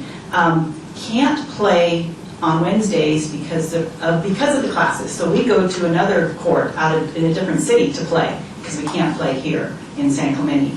Not enough courts, a lot of people who want to play. And I think it's great that we got to this point in the design to have all this extra, to have these courts so that we can hold tournaments. You know that Lifetime is holding tournaments, and they really don't have enough parking. So that gives us an opportunity here. They're also, we're not just, when you think about beaches, it's not just the residents that go to our beaches. There's a lot of other people that come to our beaches and come to our city. So anyway, pickleball, there's a lot of people that want to play pickleball, and it is the fastest growing sport in America. About the little shop things, I went up to Bainbridge Island, and they had a little thing called a pro shop. It was a little house that they used to house extra courts,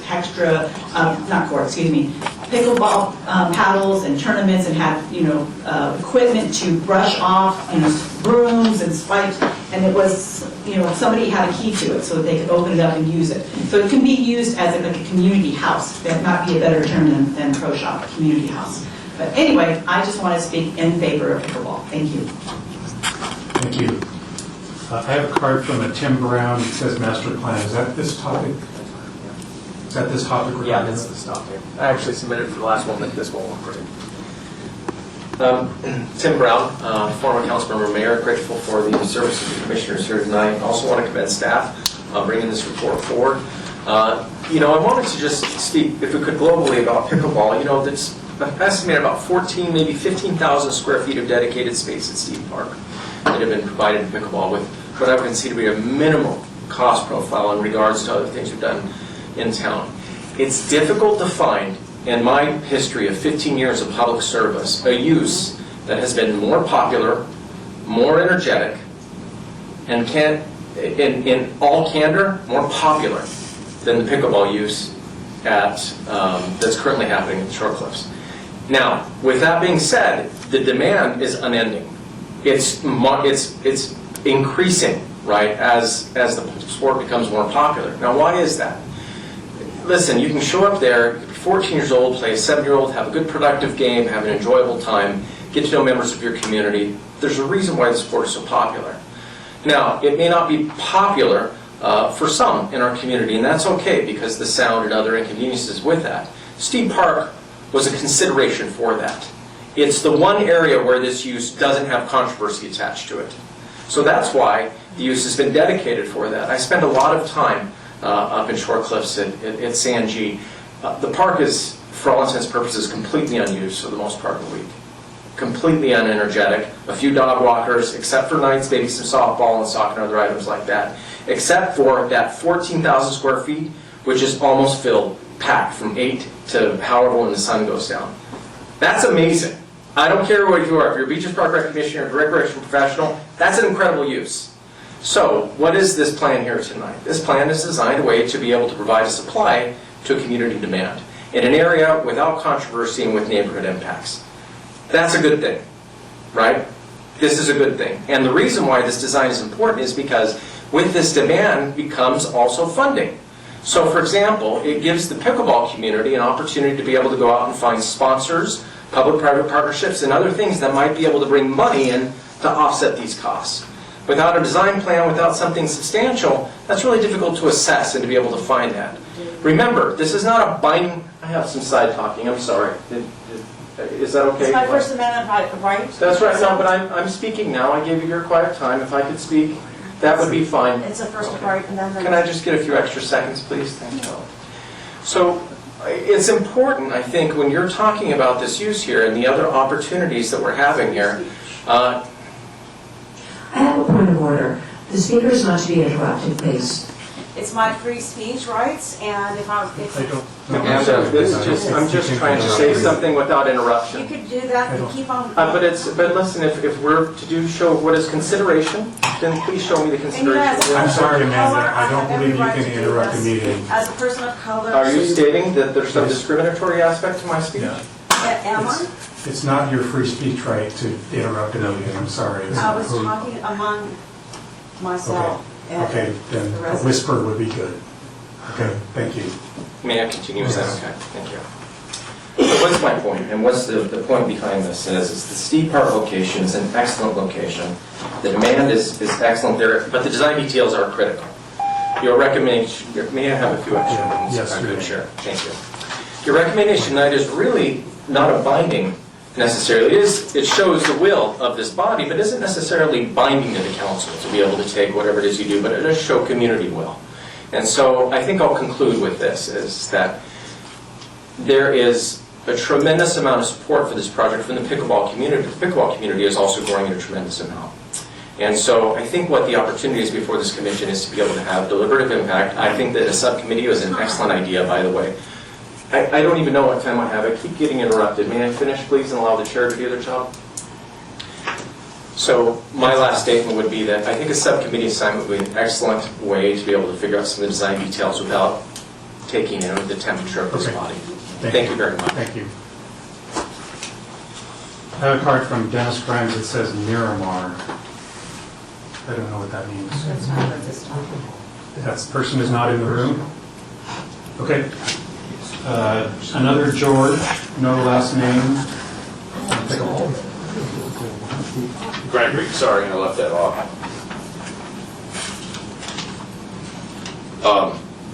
I love the idea of the temporary courts. It gives us a chance to find out how noisy they're going to be, especially by the dog in the shelter place. Are we going to have adoptions for the most skittish dogs around?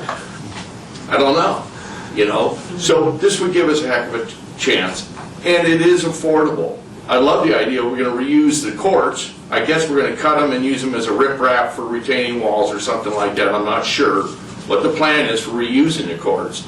I don't think we can pick up the whole court and move it. But the thing is I'm just concerned about the dogs. I'm concerned about any money left for faucets, swing sets, and a couple minor fixer-uppers we need to do. We need to get those things going right away. So like you say, there's also an opportunity with the temporary courts and these designs on paper that we can broker a land lease and development for the whole project. You guys keep talking about income and stuff like that. We know the city really isn't a very good business. By design, it just isn't a good business. But if you let somebody broker the land lease and development, it may make sense. If we do it in a right, proper manner, not like Dana Point Harbor, but in a right, proper manner. Let's face it, it's not developed now. It's not like taking a harbor and kicking everybody out of there and charging them twice the money. This is a development, and you know, there'll be some businesses that might spring out of this if it stays popular. I call it a sissy ball myself, but I'm a healthy guy. You know, the thing is we might have little fun socks with tassels on them and funny hats and things like that to distract your competition on the court. And these things may or may not be allowed. But there could be clothing, booking, and a land lease development that could be a really smart thing to do. And that could save our community an awful lot of money. We're getting pushed up. We're losing a bridge. We're losing a Casa Romanica. We're struggling for faucets and ADA bathrooms. So That's a really good thought about a land lease development, so thank you for your time. Thank you. Marty Weinberg.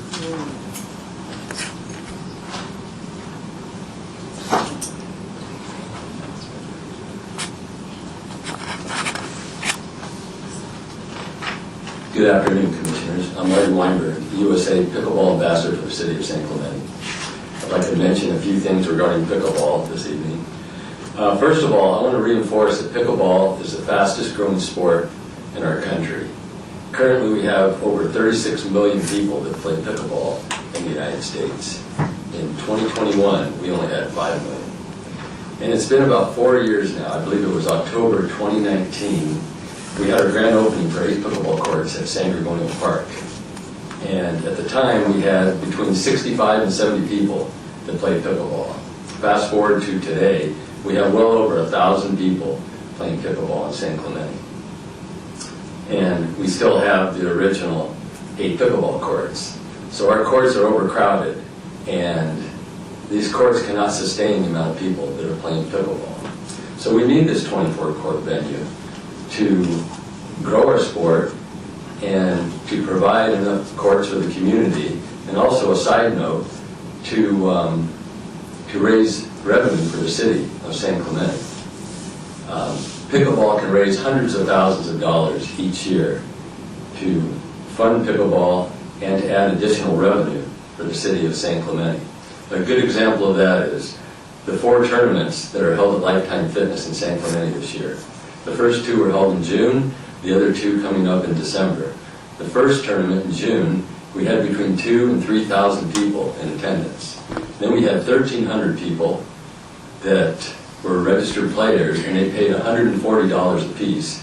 And that's not counting the $30, $40, and $50 fee for spectators. And then there was food and merchandise sales. So that's a considerable amount of revenue that can go towards the city once these courts are up and running. And what other sport in San Clemente can we raise that much revenue? Also, the popularity of pickleball has brought on Major League Pickleball. That's 24 pro teams that compete for $5 million each year, and San Clemente is a part of that. Again, Lifetime Fitness in San Clemente is hosting 2 Major League Pickleball tournaments this year. So we need this venue, and I hope that San Clemente will embrace pickleball to where we can have enough courts for the community and for future growth in San Clemente for pickleball. And in closing, we've come this far. I hope you'll support Plan C and the future growth of pickleball at Steve Memorial Park. Thank you. Thank you. George Spooner, you sent up another card, but everybody gets to talk one time on each topic, so sorry. Okay, any discussion from up here? What do we discuss? Plan? Yes, what we want to do. I have a question to my colleagues here. What would you think about the notion that was mentioned and introduced by our city manager on the screens of inviting the public in for a workshop or giving them time to look at the pictures, on easels or whatever you want to do, and maybe have it there for, I don't know, 2 days or however long you need for community members to have an opportunity to go and make comments about this, or fill in cards or whatever, or have a conversation or a actual workshop where leaders or administrators of the city listen to residents as well. I'm kind of floating on the idea of having something like that and showing them what the conceptual pictures are for Steve Park, etc., and asking them if they have feedback to give or ideas to share. Now would be the time to come and do that. What are your thoughts about that kind of proposal that I'm making? for I don't suggestions. recall our city manager suggesting a workshop. I recall a suggestion of a design subcommittee. Oh, well, he did say that too, and I support that. So is it possible to bring up those 4 suggestions? Thank you.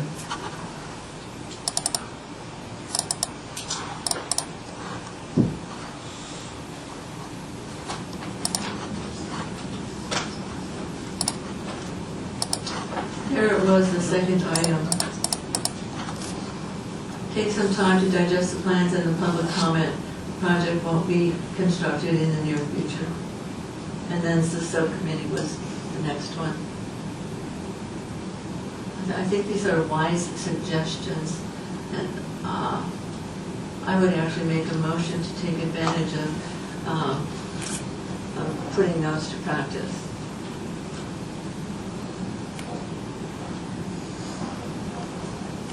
Any comments from my colleagues? Well, I think that creating a subcommittee to dig into this further, it would really help. Because I think you need to take a look at these 3 designs and you know, look at all the pros and cons of all the various pieces of it. And we might need to get more input from the design team, answering some questions and so forth, to be able to really then come back to this group again with a recommendation in the subcommittee of how to move forward. To take and then have public comment, and getting public comment is great, but opening up to a workshop, the only thing I'm concerned about there is our scope, which I clarified. Our scope is just to give feedback about which design we think would be best. And we just can't then all of a sudden get off into how much it's going to cost or not cost the city, and whether it needs to be there or not be there. We could then go back and it'll just swirl again, and we won't ever get the thing done. I'm always worried about us not moving things forward because we just sit and swirl too much. And I don't know if opening it up to a big, huge open like that versus then just having public comment on the designs that we then present and get their input on it might be better than opening it wide open up, tell us everything you want. That's my concern. I can concur with that. I think that's a good idea, that we have the subcommittee first and take it up that way. And then have public comment on what the subcommittee presents. Yes. Do you want to make a motion? I'll withdraw my motion.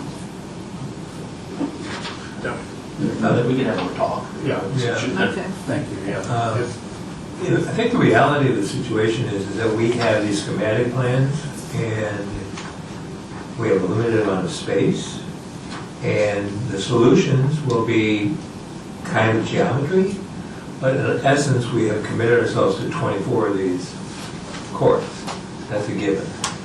And when I'm in stuff like this and projects like this, usually the biggest issue is parking, and then all of the support infrastructure, namely the bathrooms.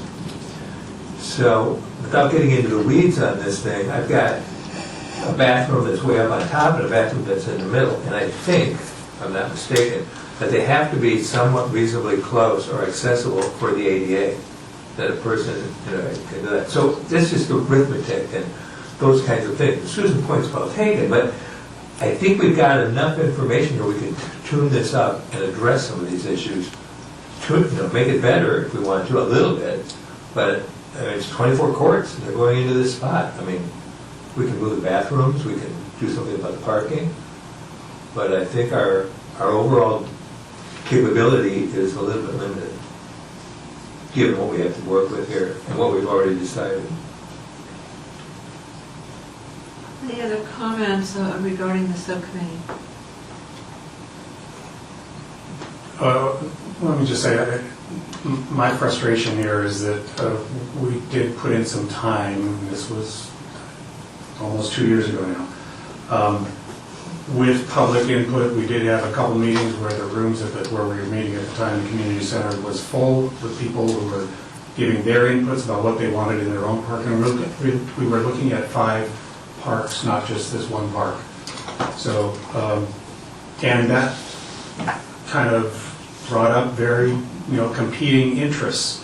And I believe we still have some of that today. Somebody who wants to play volleyball, and now we're taking some space that was in the current master plan, which the city council approved. The current master plan shows a volleyball court there. So I don't know if, maybe I need to ask Samantha or Andy how you feel about us just kind of saying, okay, well, we did approve that as a master plan, but now we're going to change it. So the amenities or the facilities in the master plan that were approved, including the 4 sand volleyball courts, those don't go away. With the concept of 24 courts in the space, again, it just shifts the dog park and the 4 volleyball courts higher up on the property. It doesn't eliminate those amenities and those additions to the park by any means. Then would it be fair? I mean, we got a pretty detailed plan that we submitted and approved as a master plan. Would it be fair to ask somebody to relay out the entire Steve Park area so that we can all see what's going into this, I guess, a new version of the master plan? I can check. So we're in a contract with RJM, and their specific scope is just for the 24 courts. So anything done beyond that would be outside of their scope. I'd have to look into it further, but certainly staff can work that relay out, and maybe that just in concept would help to see things shifted up, and I'm happy to work with my team to make that happen as well, if that would help. I think that would help, and also maybe giving people more time to respond and be aware of what we're doing here. I feel a little more comfortable moving forward if we offered the public more time to respond. It looks One like of the our things- city manager would like to speak. Wait, hang on a second. Go ahead. I think one of the things we have to be aware of is that we do have this master plan. And the master plan has elements in it, and I'm not sure, with all due respect, how much flexibility we've got left. You know, we've got the pickleball, and, you know, and hopefully the dog park, they're moving around, and these things, we're kind of moving the decks, moving the chairs. I don't want to use the Titanic as an example, but we're moving the deck chairs around, and that's okay. But and we're doing that within the framework of the master plan. You know, one of the things I always, on these work plans, I think every time we suggest something, we need to look at the specific plans and the master plan. Because you don't want to suggest something that's contrary to a document that we went to a lot of trouble and adopted, and all of a sudden we're kind of veering off someplace else. So I take, I mean, appreciate what you're saying, but I think we can have that conversation, but I think the fundamental master plan is kind of in place. Because it went through such a process, you know what I mean? It's just, it's, you know, a consensus document. Well, we can look at some of the more smaller elements, why not? Are you finished? Yeah. Okay, thanks. Well, I'd like to briefly explain a short interaction with myself and my neighbor, who's a lovely lady. She's in her mid-50s, and every Sunday she plays pickleball. And it's really inspiring, you know, she leaves the house at like 7 a.m. I could hear her. And I asked her about pickleball in San Clemente, and she was a little depressed. She mentioned that she feels that the pickleball community has been left behind here in San Clemente. And I feel that 24 courts is sufficient, and it's very well needed. And I personally don't play pickleball myself, but I love pickleball. I think, you know, everyone should be playing pickleball. It's great for, if you're not surfing, you know, you should be playing pickleball. And, you know, it's great for the kids, it's great for the family, it's great for seniors, and it's the fastest growing sport. And, you know, for those of us who haven't played pickleball yet, you know, I hear it's really easy to pick up.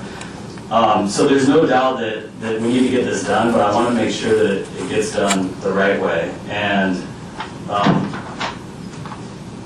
you know, my question is if we were to do a design subcommittee, how long would that delay us? Could we, you know, would we be able to schedule a special meeting, say, in 2 or 3 weeks from now,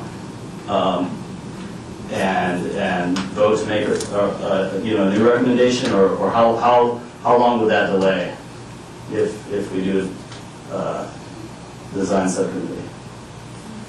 I think that would be up to the the director and those on the team here who would want to participate on the subcommittee?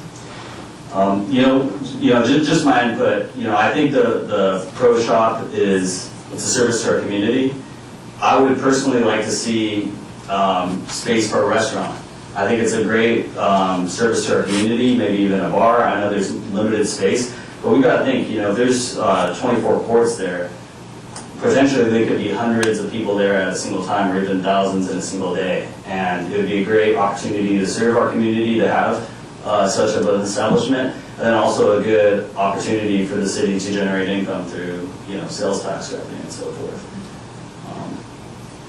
I'm not sure that a subcommittee is needed if we could just get some more information about how this overlays with the current plan. I think we all have questions and need some reassurance that features like volleyball and those other things are not going to go away. Perhaps could this be resolved with a special presentation at our next meeting? Yes, we can certainly do that. Absolutely.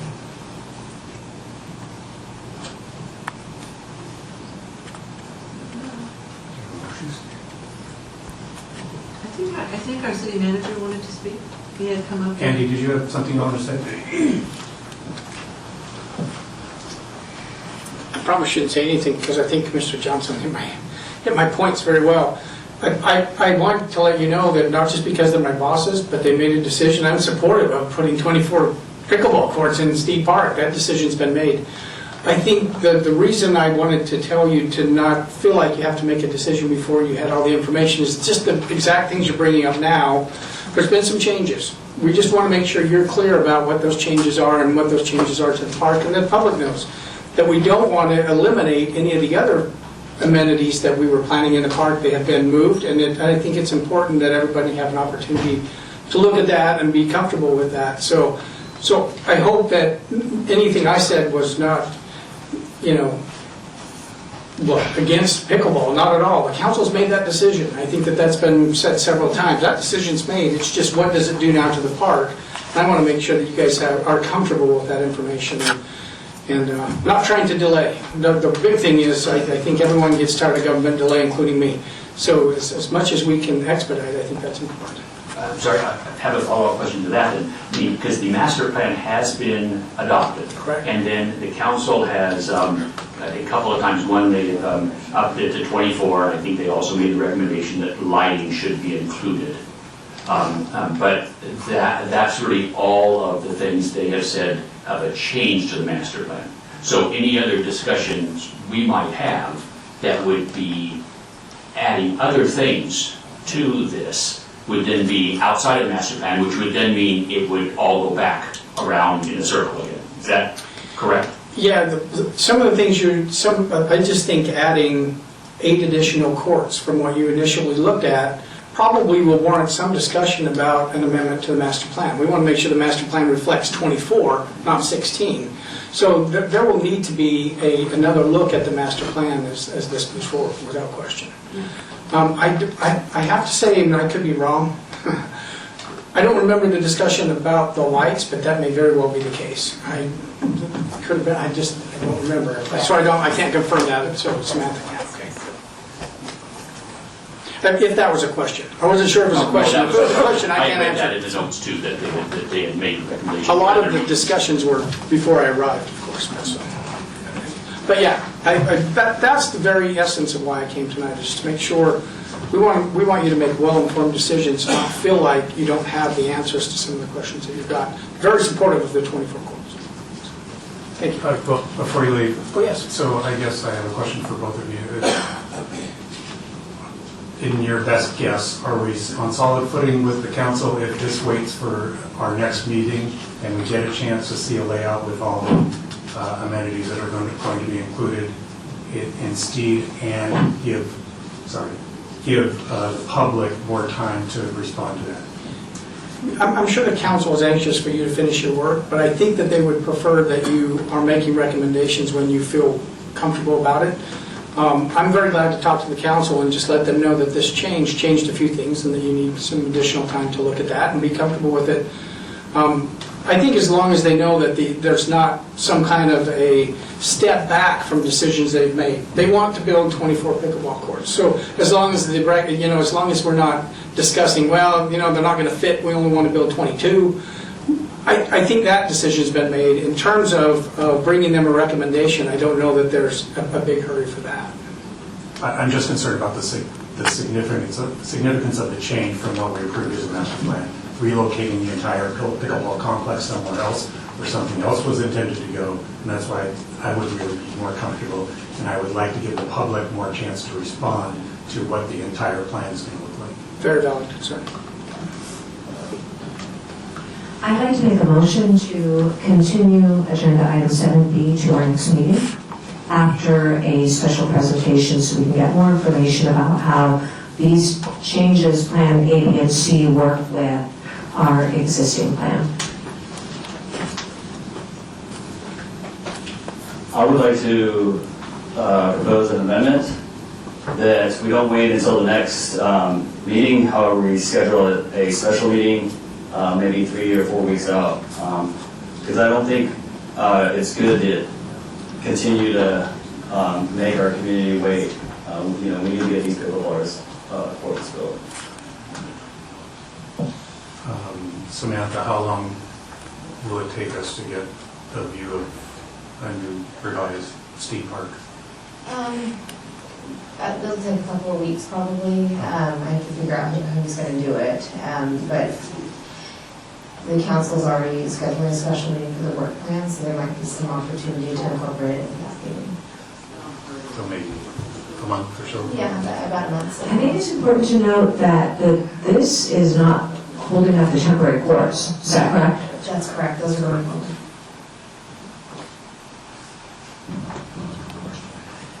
I didn't hear your question. Would you repeat that?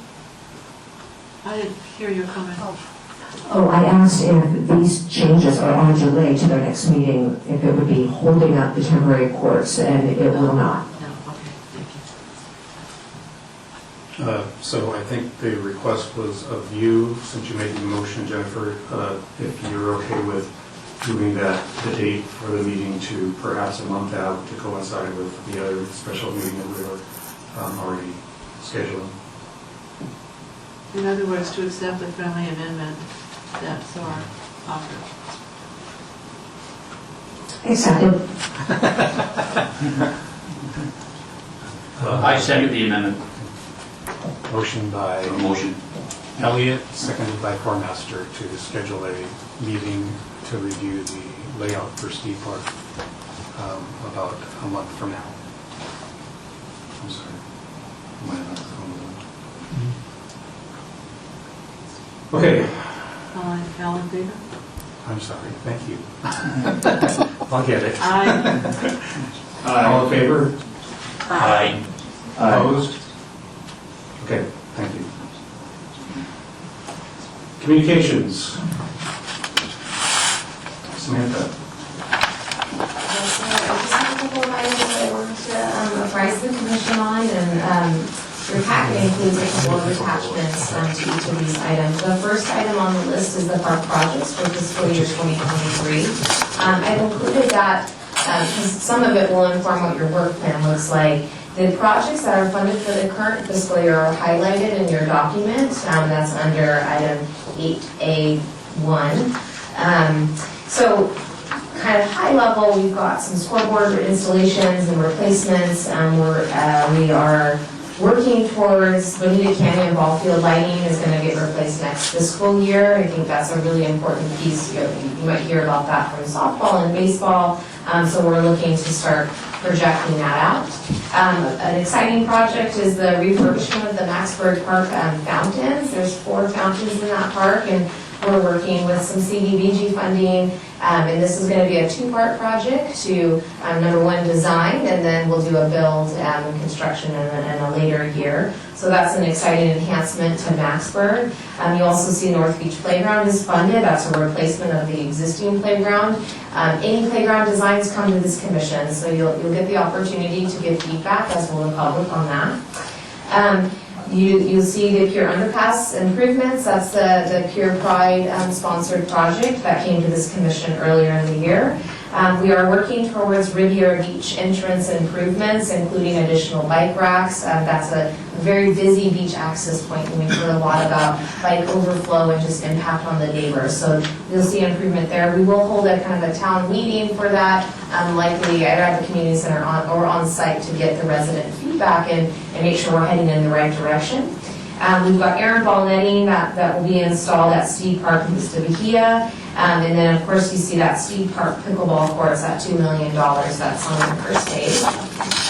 We also move on to the next page. There's a Jim Johnson Memorial fence replacement. The fencing that's there is not worn well. That park only opened in 2017, but the fencing is probably one of the worst types of fencing to put around a ball field because it bends. So that will be replaced.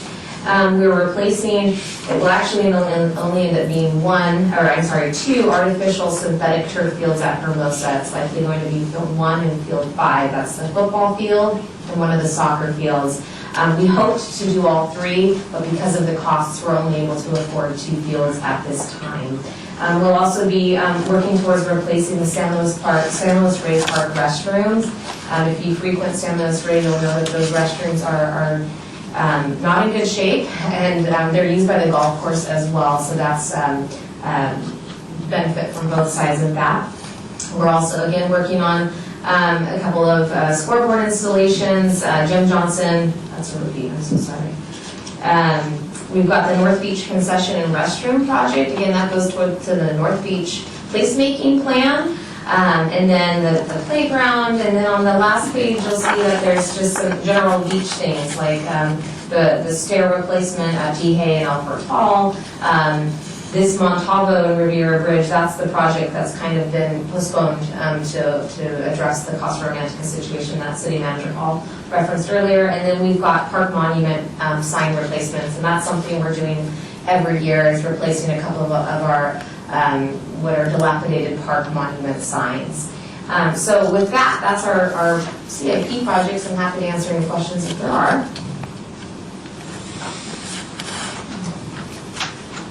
Good job. Hearing none.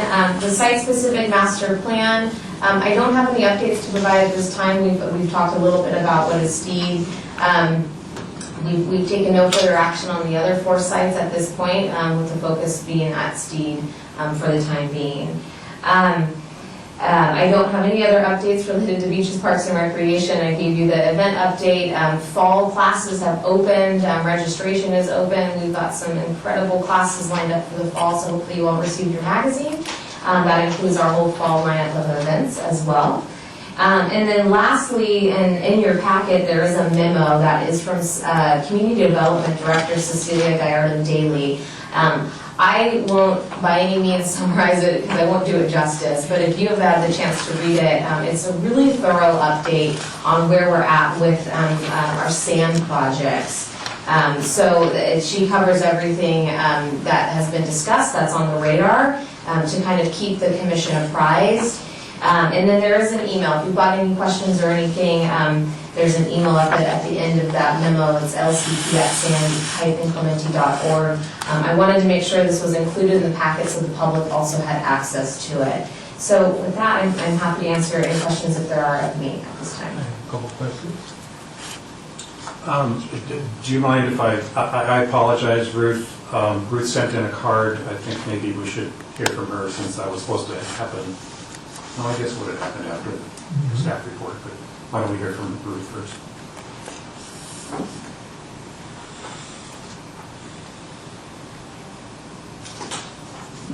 You may be aware that I believe I've attended every council meeting since December 21st, 2021, and I believe every BPNR meeting since then.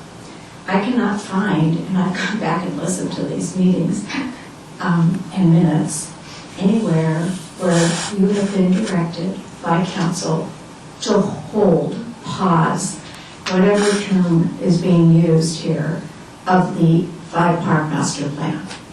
Never. In fact, you were instructed to bring it back in March of 2022. All that was done is that you were told to prioritize building at least 8 pickleball courts in Steed, not put everything else on hold. please correct me when you were directed to do it if I'm wrong. But I do believe I'm accurate. I try to be very accurate.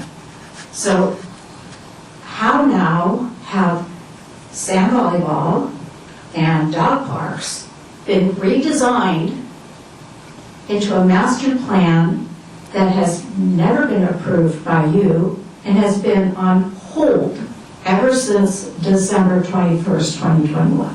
How does that happen? Somebody is going in, changing what the majority of you voted on. You don't even know about it. You had to ask, where are the dog parks? Well, who moved them? You folks didn't move them. You haven't even looked at the 5-park master plan. Nobody told you to put it on hold other than a staff member here tonight. There's been no directive. I've asked repeatedly, what's happened with the 5-park master plan? So I would like to ask you to please get it back on your work plan or ask the staff to provide you with the directive that told you not to. Thank you. Thank you. Okay, Ed, you had a comment? Yeah, 2 questions. One, I have a copy of the master plan here, but it has no date. When was this adopted, just out of curiosity? You know, What are you looking at? the master plan. Which master plan? Beaches, Parks, and Recreation Master Plan? I have a copy of it. I think it's a copy of it. So I'm just curious. the last master plan was 2018. Oh, 2018? Yeah, the Okay, full so that's master. probably this one. I Probably would so, imagine. yeah. Okay, secondly, we have some specific plans that apparently have been approved. One is for San Gregorio, one's for San Luis Rey. Are those still effective, or can they be amended, or I mean, what's the status with those? Because I know San Gregorio looks like it's going to be dramatically different, because we're taking all the pickleball courts from the outfield and taking them over to Steve Park, so how does that We would need to do an environmental analysis on all 4 of those additional site plans, and funding has not been secured through the budget process for that. So we would direct you to do that, or how? It would have to come from council because it would require funding to secure a contractor or a consultant to do the analysis of the work. For the revisions? No, to do, in order to adopt those master plans at all or change anything, we have to do the environmental analysis. We haven't done that. So that's why those other 4 plans haven't come back even to council. If there's a want to look at those 4 master plans again, that contract has since expired with that landscape architect, so there would be potentially a cost associated with amending any of those site plans that were discussed previously. And amending or altering the specific plans? Does it have the same process? We have to do an environmental research review for the specific plans now, within the context of the master plan? It somewhat depends on the scope of the, however you're altering it, but we don't have any environmental documents on those parks, so it's hard. We wouldn't be able to officially amend anything at the council level at least. But if commission wants to reconsider those items, I suppose it could come forward if that's what this commission wants to see. I just want to note that there's not funding for a consultant to go in and change the plans for us. And one more question. So in reality, we've already decided, and I'm not trying to be contentious here, but we've already decided to change the specific plan for San Gregorio.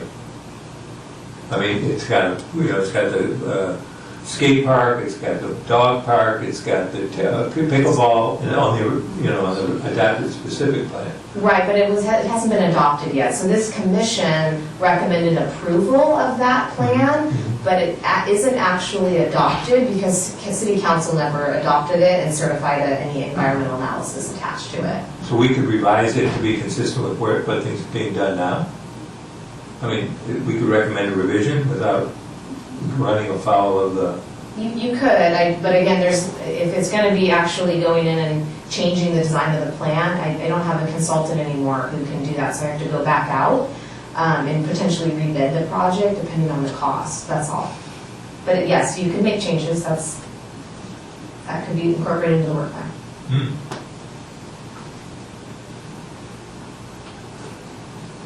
Okay, I believe we are on item 9A, subcommittee reports. Okay. Coastal Subcommittee. That would be me. I have a couple items of interest that I think that you should pursue.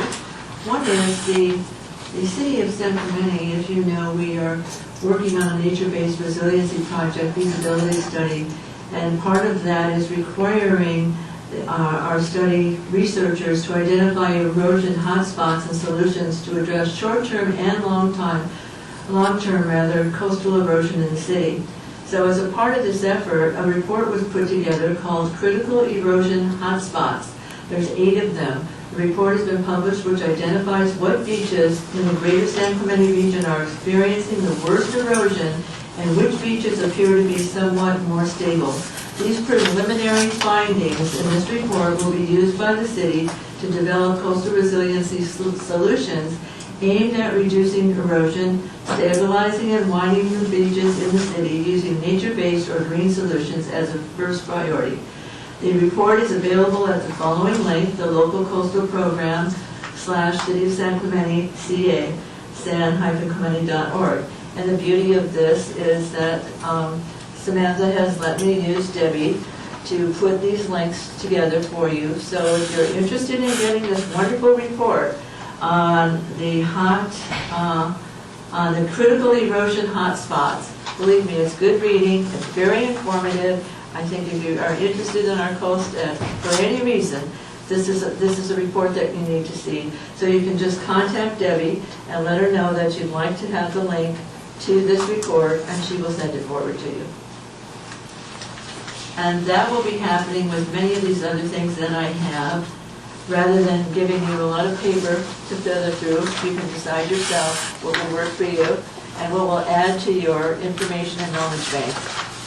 Next, I'd like to talk to you real quickly. I'm sure some of you have heard on the news that king tides invaded Newport Beach a week or so ago, and they really got a whole lot of damage. And I don't know, 3 or 4 years ago, I was on the California King Tide Watch through the California Coastal Commission. So they'd send me all this information. I would link up with our lifeguards, our city lifeguards, and find when the tides were coming in, and then I would, people who know me that I'm a very strong coastal advocate, so they would call me and say, the tide's coming out, can you give us a tour? So I would do that frequently, and we could see elements of our own beaches here where the waves were going over our heads. Or we have pictures of the waves going over the train. Now, think about that. You don't think about that. You think maybe 50 years ago that happened. Well, it did happen about 50 years ago, but it also happened last year. So when you think about these things happening in cities like Newport Beach, what are they going to do about it? Some of their administrators are saying, we have to be realizing that sea level rise is a real thing all around the world, and we're seeing it here in Newport Beach. Now we see where the water has seeped in, flooding what streets. They can now identify what streets are going to be soaked at least once a year with California high tides, so they can take precautionary, proactive steps to correct these problems. And the gentleman was quoted as saying, I believe next year the sea level rise will bring our rise is on the coastline, on our beaches, at least 6 inches, not the little millimeters that they originally thought. So again, these were in the newspapers. I did not give this link to Debbie because you can look it up. These are in the Orange County Register, and both of these were current August 3rd and August 2nd. So if that's interesting for you. And the next thing, which is really interesting, and I think you'll have a lot of fun, and you tell your friends, and you can get this link from Debbie as well, it is the California Coastal Commission Annual Ocean and Coastal Amateur Photography Contest. It starts August 1st, and it goes through September 25th, and the drop deadline is 5 p.m. on September 25th. And you cannot be a professional photographer. You can be an amateur of any age. So get your cameras ready, and you will see a wonderful California ocean and coastal amateur. You can't see these things from here, but you will get a flyer like this and from Debbie when you ask for the link. So if you've got friends, children, neighbors, etc., pass this on, or clubs that you're in, let them know this is going on. It's a lot of fun. And literally, some of our students in our city won awards for the pictures that they took. So passing that on to you, all the goodies that you can do. All righty, the next thing is, Samantha mentioned Coastal Cleanup Day. It's not just California Coastal Cleanup Day or San Clemente Coastal Cleanup Day. It is International Coastal Cleanup Day. So you can really make a difference in the whole world, right, by doing your part. Now, we do always have it at the pier, and for past years I've done it at T Street because it is a very big, family-oriented beach. So if you are interested, and I throw this out there, in helping in any way, manning the tables, helping people register, anything like that, taking in the trash, we have people, we need to weigh the things, we have scales. I mean, it's a lot of fun, you meet a lot of people, and over the years, for example, last year I think we collected between T Street and the pier over 400 pounds of trash. Now, they can go anywhere on the beaches, they don't have to stay right at the pier or right at T Street. So, and the state parks down in Calafia, they always do this as well, so, and Data Point does it as well. So it's a really fun to do thing. You can do it in parking lots, you can do it around your home, you know, in your own special spaces, all of those kinds of things. But it really makes a difference when legislatively, the legislators look at this information so that the scientists, and they say, wait a minute, we still have, what, 100 pounds of cigarette butts, or 100 pounds of paper, or styrofoam, and they can make legislation to outlaw the use of plastics, for example, or styrofoam again. So it's purposeful. It's fun and purposeful. Okay, and then a couple of the last things that are really important. You know, we talked about the slides on Casa Romanica and the work that's doing now. I had a good talk with Kyle Coder today. He's the Director of Public Works for our city. And I asked him if he could send us the last report that he gave to the City Council on the work that would be done to correct the slide at Casa Romanica. And he did send it to me, and he sent it to Debbie. Debbie, can they contact you to get that link? Yes, they can. Thank you very much. So it's the current report on Casa Romanica, what they're going to do to tear down that hill and make it work better. Let's just put it that way. There'll be a lot of science in there. One more thing that you might be interested. Just for, if you ever have something to do, and here we are, the divers scour reefs behind the Ocean Institute in recognition of International Scuba Day. They went underwater and they found out tons and tons of, well, maybe not tons and tons, but much trash that got caught on rocks and in the reef, etc., underneath the water, etc. So they had all these divers, plastics, golf balls, fishing lines, bags, etc., out there on Saturday, picking up, and Sunday, picking up the trash from underneath the water. I think that's so clever, it's so purposeful, and it's so great for our ecosystem and our marine life. So if you're a scuba diver, sign up next time at the Ocean Institute. You can be part of the solution in another way. These are just some of the things that I bring to you. There's a lot more scientific and very texty types of things that I brought as coastal information for you. So if you ever need anything like that, if you have questions about anything, feel free to give me a call, and I'll do my best to get you what you need. Thank you, Susan. You're welcome. Item 9A2, consideration of establishment of 2023-24 subcommittees. So let me start. Do you have something you want to say on this? Okay. The subcommittees that we have right now, to my knowledge, and somebody please correct me if I'm not thinking of one, is the coastal subcommittee, and we'll talk about that in a second, but just to say we have had a coastal subcommittee for at least a year now, probably more than that. One subcommittee that focuses on funding, since we know we have some big ticket items coming to us or that we're going to be faced with. We had a subcommittee trying to do something to kind of generate some interest in helping pay for that. And then the only other one that I recall was the sunscreen station subcommittee. We had for everybody's knowledge, we had a presentation from a sunscreen supplier who was interested in, at no cost to the city, establishing some sunscreen stations on somewhere close to the beach trail, a few locations. I think we agreed eventually on 2 locations. So those are the 3 that I can remember. Does anybody remember another subject? Yeah, there was another one that dealt with fees and our levels. Yeah. And that one has sunset, because that's. Yeah, but I think also the sunscreen one is sunsetted too. I would agree. Oh, has it? That's what I wanted to ask. Yeah, it went on to, Yeah, it's now waiting to go to city council. Okay, so then we have 2 subcommittees now, and let's talk about the coastal subcommittee. I think everybody here knows that the city council has agreed to set up a separate coastal committee, and they are accepting, I believe right now, still accepting applications for that, and for about maybe another week.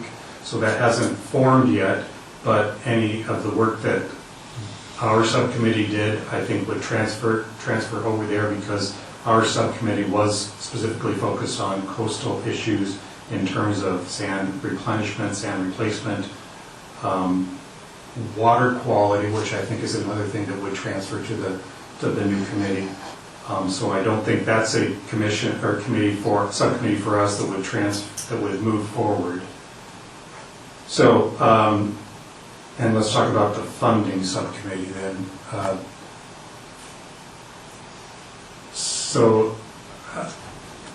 I think there is still a role for the funding subcommittee. If you'd asked me that a couple weeks ago, I probably would have said, no, I don't think we need it.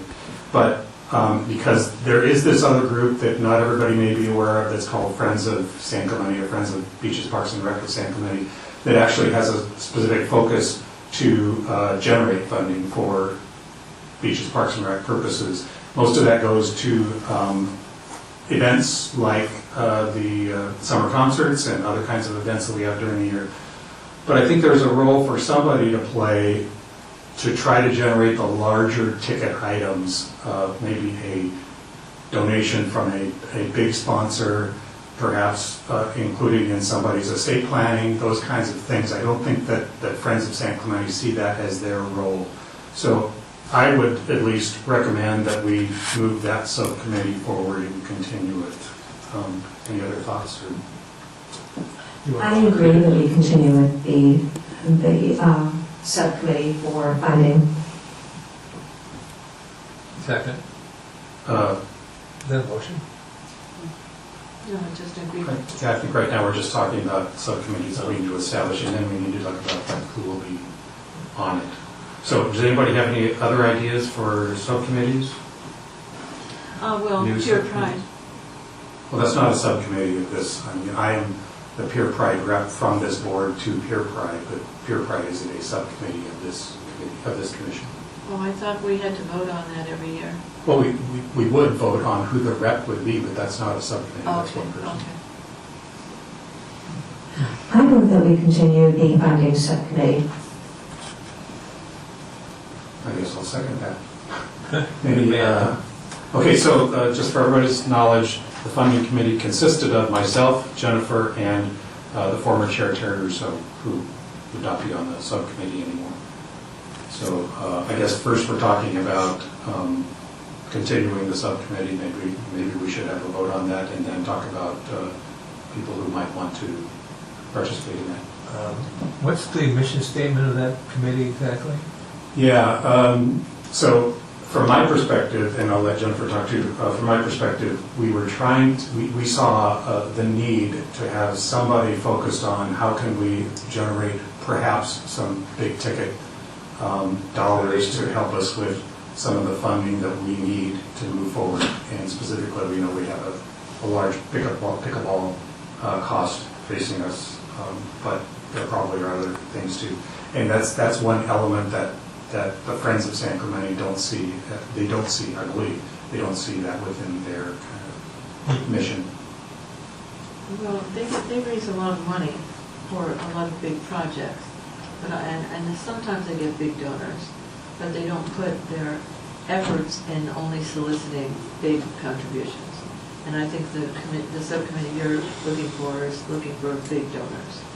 Right, we have talked about corporate sponsorships as well as endowment from people's estates to the city for big projects. I think working with the Chamber of Commerce would be a real asset. If you are in the Chamber of Commerce, a member of that right now, it would probably be a big help for you identifying donors for some of the project you might have in mind. Just a point of view here. So, Did we vote on the other one? no, we haven't voted. Jennifer moved that we continue the funding subcommittee. I don't know if we had a second for that. I'll second it. Okay, okay. Any other discussion on that? I'll volunteer. Okay, hang on a second. Okay, for now, we're voting on continuing the funding subcommittee, and I guess for now, that is the only one unless somebody wants to propose another subcommittee. I think somebody should be sent to Friends of San Clemente. They usually want somebody there. But that's not a subcommittee. Yes, again, that's not a Oh, subcommittee. it's an it's appointment, that's right. One Okay, thank you. person representing us to that group. Well, how many players do you have right now in the? Well, we have 2, and we can have up to 3 to keep within the Brown Act. I think that probably as we come up with the work plan, and coming out of that work plan will probably then dictate from that some subcommittees that are needed to come towards some of those actions to move forward. So right now, we don't have too many because we just have one rollover, but I think, and I don't think I'm just saying, I don't think we need to feel bad about it, because I think we're going to have more as soon as we get the work plan, and we'll see, to accomplish those, we're going to need some subcommittees to get that work done. I think that's a good point, Eric. Thank you. Okay, then if everybody's okay with that, let's have a vote on that motion. All those in favor? Aye. Okay, Now, opposed? who is on that committee? For now, it is Jennifer and myself, and Terry Rousseau is not on the commission anymore, so she's not on the subcommittee, so do we have any recommendations for one more person on that subcommittee? I will volunteer. Okay. I would like to also volunteer. Here we go. Have we got 4? Can't have 4 vote. That would be yeah. a majority of the council, and that would be a Brian. Oh, yeah. Yeah, I would just like to comment, I just got back from the International School of Fundraising in Jerusalem with the Leadership Institute, and I'm also a founder of a 501c3 local nonprofit, so I really feel like I could contribute my fundraising skills to find sponsors and so forth for this committee. I defer. I defer. That'll be good, thank you. Okay, so would somebody like to put that in motion? I so move. I move What am I that we- moving to? I'm moving that Thorpe be put on the committee? I lost my train of thought. Are you looking for a motion? Yes. I move that Commissioners Elliott, how do you pronounce your last name? Firestein. Thank you. Firestein and Thor Johnson represent the Beaches, Parks and Recreation Commission on the subcommittee of donations and fundraising. I have a second. Any other discussion? All those in favor? Aye. Opposed? Okay, thank you. 9B, items from commissioners. I have a comment card from Ruth. I'm on B2. Yeah, B2, I'm sorry, I didn't see those tops there. Okay, Pure Pride Foundation, so this is just a report from me on, I'm the commission's rep to Pure Pride. The one thing that I have to report on, there was a meeting last night that I could not attend, so Samantha, were you at that meeting? Maybe you could chime in when I'm done here, but at our last meeting, at the commission's last meeting, we had a presentation from Pure Pride to talk about a large project that they would like to move forward with right down at the entrance to the pier, meaning just before you go under the underpass to go to the pier at Avenida Victoria. And they presented to us, and then one of the next steps they were going to take was to present to the design review subcommittee, which happened last week. And they did get some feedback, not all of which was, positive, let's move forward. Some of the concerns expressed were that there isn't a master plan for the entire area, meaning from the parking lot all the way down, including things like trolley stops and all that, that has not been put together in a complete plan that would then include this small idea for a plaza located right at the entrance to the underpass. Some of the other comments were that the design looked very urban, meaning it was just a flat kind of open space plaza area, meaning it was hardscape. We would be replacing some trees with hardscape, and that kind of flat surface might invite skateboarders, might invite people who just want to gather a group and speak to them publicly. And again, it was kind of just to them it was an urban design. So those are the things that I heard. I didn't attend the design review subcommittee. I listened to the feedback or the audio from it a few days later. So, and then there was a meeting last night that I could not attend, so Samantha, I assume they had some discussion on this last night and then other ends. Yeah, I don't think there's anything more to report on the underpass. It's just, we're going back to the drawing board and taking that public comment and the feedback from the DRSC members, and we're going to work to incorporate some of those elements into a next kind of proposed design. And they also were really pushing the fact that Pure Pride Month is actually the month of October. They are selling some Pure Jumps. I think those are happening next week.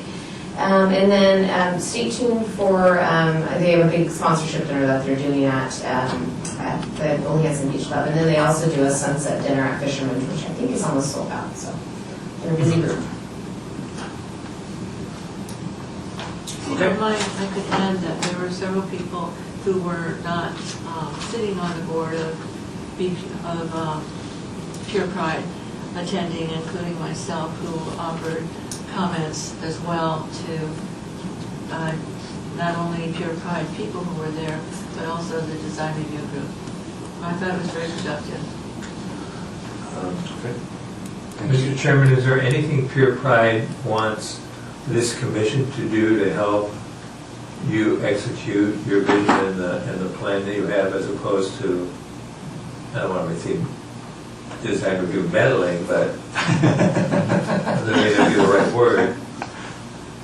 Well, Pure Pride voluntarily came to the design review subcommittee to get input, so they did get input. So yeah, well, usually when I dealt with the design review committee, their input was usually a 3-tile roof, a mansard roof. And I'm being cynical, I'm sorry. Is there something you need from us? You need an affirmation from us? Do you want us to review something? No, I don't. I think they got that from us last time they were here. They presented their concept. Okay. And I don't think, I mean, we gave them some feedback, but most of it was positive. I have a question for, I have a question for Samantha. When everybody's discussing all these revisions to all these drawings and plans, who pays? Who pays for the ad services? It depends.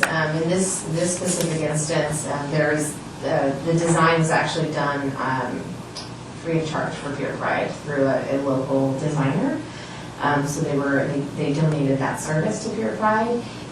We likely won't go back to them. They did yeoman's work in putting together what is a great design, but obviously needs some tweaking. So that's on city to figure out. We have a budget for actual design of that project. Yeah, we just haven't done an RFP. We were looking to kind of get an understanding of what the want was, what the scope would be. In any other specific instance, any type of amendment or change to a design is, there's usually change fees within a contract. So if you usually are set with one concept, two concept, after that there's change fees involved, and that would be on. That would apply, for instance, to the pickleball situation if we're on schematic number 3. Potentially, I don't know, don't quote me on that because I don't specifically know what the contract looked like. I would have to go back and look, but that is a good scenario that it could happen. I don't know for sure though. It'd be nice to know if that's happening when everybody wants to redesign everything, if we have to pay for the consultant, the design consultant to. Yeah, It seems to think it just happens for free all the I time. can bring that back on the next item. Okay, we're ready to move on to 9B2 and... Hold on a minute. I'm sorry. I was going to nominate you to continue in that position if you'd like to, Oh, I don't... as a representative to Pure Pride from this body. So, That's not a on couple the- things, yes, that's not on the agenda to review assignments to other committees. Oh, well, I guess, This was just for me to report on what Pure Pride was doing. well, we- who were you appointed, when you got appointed to sit on Pure Pride, did they contact you, or did you get that position because of BPNR? I am the Beaches Parks and Rec Commission representative to Pure Pride, so that was voted on by this commission. So that's why I asked you earlier, don't we vote on that every year? Do we? I don't know if we review, I mean, we could, but I don't know. that You we- certainly could. It's been done a couple of different ways in the past where the seated member just continues but until they resign or are unable to fulfill the obligations, or you can vote on it every year. That's up to the commission. That's why I made the motion. If you're still wanting to have that position, I move that we Well, I have you don't think we should represented. take any action if it's not on the agenda, so if we want to, actually, we're going into proposed agenda items as soon as Ruth can talk, so maybe you can put that on the agenda for next time if you want to. Okay. Okay. Ruth, I'm sorry, it's your turn. No problem. Future Great agenda job. items. Great job. I'm very impressed with the chair and vice chair. I think we have a great commission going forward. It's been a long night, and on the agenda, I request that you please consider the ADA compliant picnic area and picnic table. I'm personally not that disabled, but it would be nice, especially since they put in an ADA compliant, or I think you're putting in an ADA compliant playground now. So it'd be nice to have a picnic table that's level and accessible. That'd be wonderful. And then as far as the other agenda item, I still think we need to either finalize, or I don't know, is the term sunset appropriate, the 5-part master plan? Because there have been many changes. She said the staff has reported that we don't have the money to make changes. Well, changes have been made, people. A lot of changes have been made to 2 of the 5 master plans. They're no longer, how could they possibly be valid? I think either bring it up, agendize it, get it to council, or don't shove it. Whatever you do, sunset it, put it away, so that the impact of things that have been approved, as in skateboarding off of a 14% street grade, is not hanging over people's heads. You know, this stuff is hanging over our heads. There's park goers that are very concerned, and I know council member here personally involved, that you can't just put this out there, tell us you're going to do all this, and then just say, oops, never mind, we don't have the money to make an adjustment. You did on 2 parks, no new CEQA, so please, could you please agendize either saying to the public, it's over, we will start again at some later date as you deem appropriate, or move it forward to council, and let the people know what is in store for us. Thank you, and again, your service is very commendable. I could never do what you're doing. Thank you. Thank you, Ruth. Okay, proposed agenda items. So this is a place in our agenda where we can talk about things that we might want to talk about next time. So, ideas, thoughts? Now, this would not be in our special meeting where we're going to go over the new work plan. It's going to be in our next scheduled meeting in October. That's correct. Yeah. Well, I have, if it's appropriate, I have a sneak preview. I have a little sneak preview of some of these work plans that I kind of worked up, just to sort of show maybe what direction I'm going in, and maybe other people want to think in sort of that same direction. So my first work plan is called Park Furniture, which is a request to basically provide park furniture, essentially benches, as opposed to those, I don't know what you would call them, those concrete things.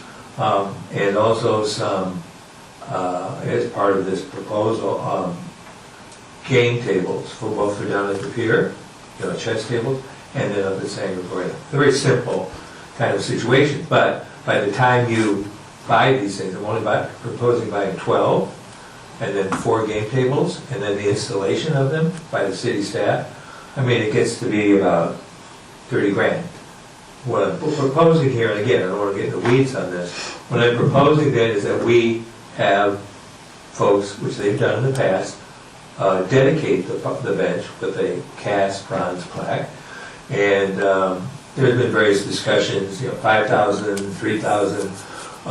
At $3,000 for 12 benches and 4 game tables, we would then generate $45,000 in our $31,000 cost, and we would pocket about 12 grand, which we could then buy more benches and stuff. That's one item.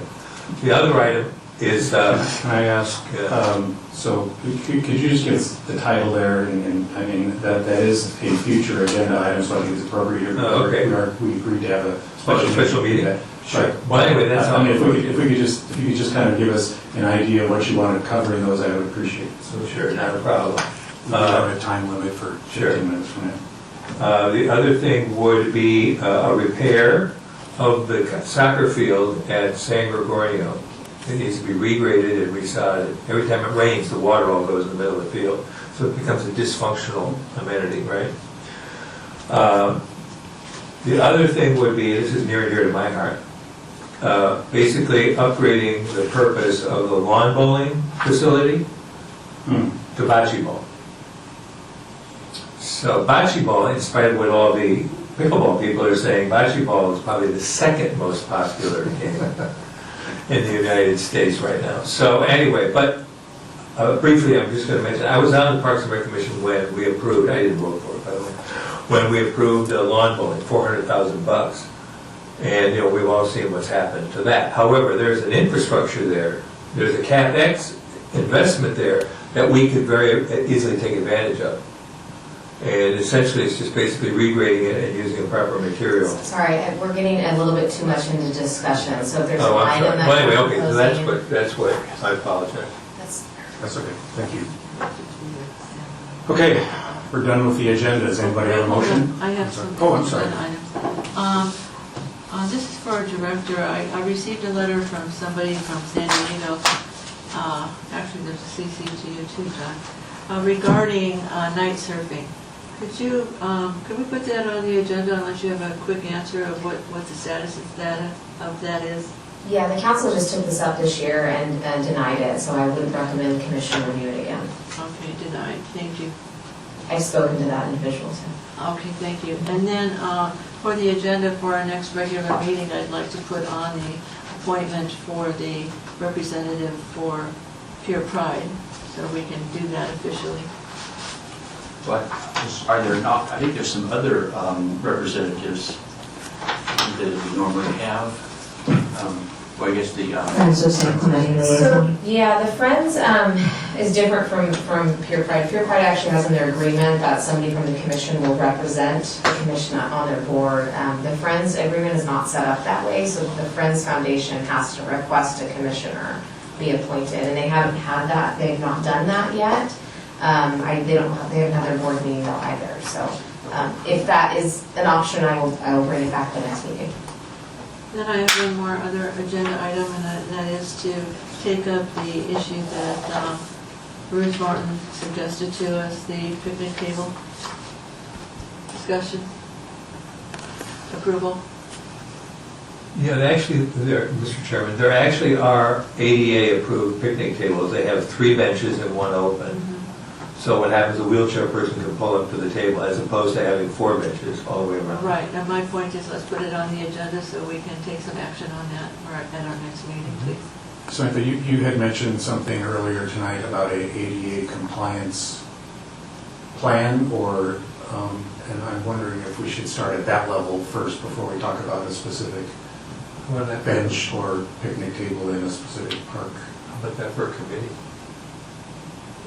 Yeah, so the 2018 master plan has some recommendations on bringing some of our parks into ADA compliance. That's kind of the derivative of what I was speaking to.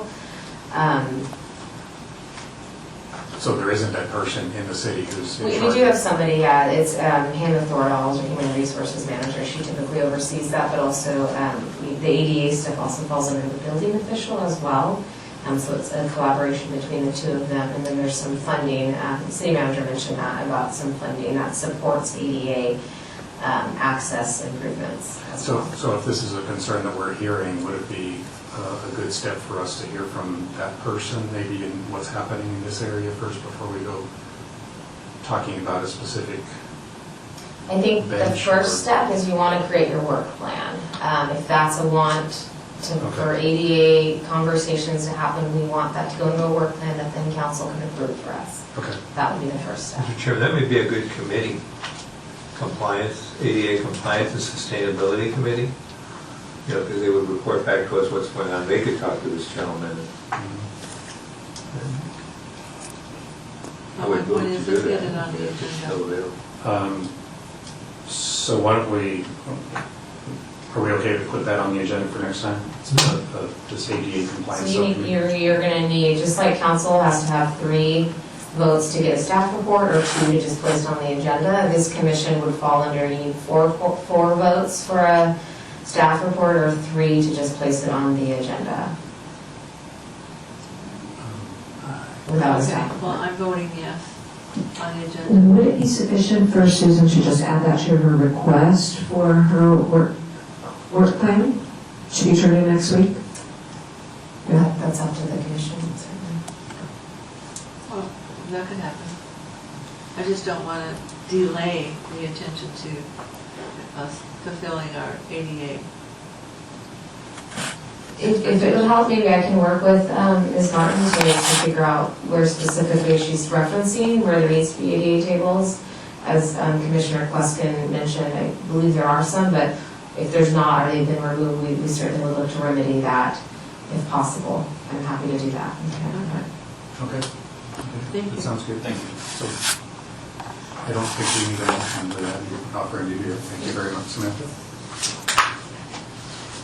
Okay, I'm ready with my gavel now. We're at the end of our agenda. Do I hear a motion?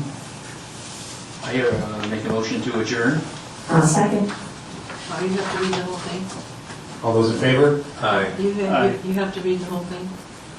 Oh, I'm sorry. Thank you very much. Yes, we are adjourning to our regular meeting of the beach. Well, actually, we're adjourning to a special meeting that hasn't. Yeah, just go ahead and adjourn to the regular and then we'll post the special meeting. We're adjourning to the regular meeting of the Beaches, Parks and Recreation Commission on Tuesday, October 10th, 6 p.m., City Hall, Council Chambers, 910 Negocio, San Clemente. We're adjourned. Thank you very much.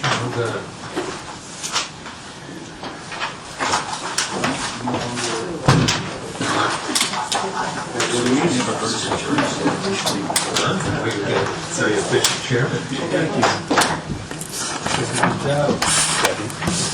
Hello. Hi. I'm Rob. Debbie. Nice to meet you. Very nice to meet you. Okay. Thank you so much. Because I have a I'm record that Hi, precedes nice to me. meet you. Will my lady back or I am temporarily here. She's temporarily covering someone else. And then she's on maternity. So Thank you. moved a little around, you know. Nice to meet you. Very nice to meet you. Okay, appreciate that.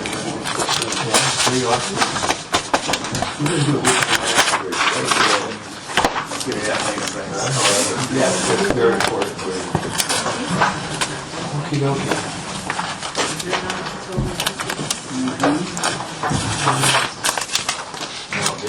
Who gets this? I do. Thank you so much. Oh, you know what? I do need you to sign. This is the minutes that were approved for April Okay. 11th. Thank you. And this is the yeah, they. She didn't do this. Where is she? She ran away. Thank you. And since June 13th was approved, I do have this one for you to sign. It's on my goodness, we have one in the outlet.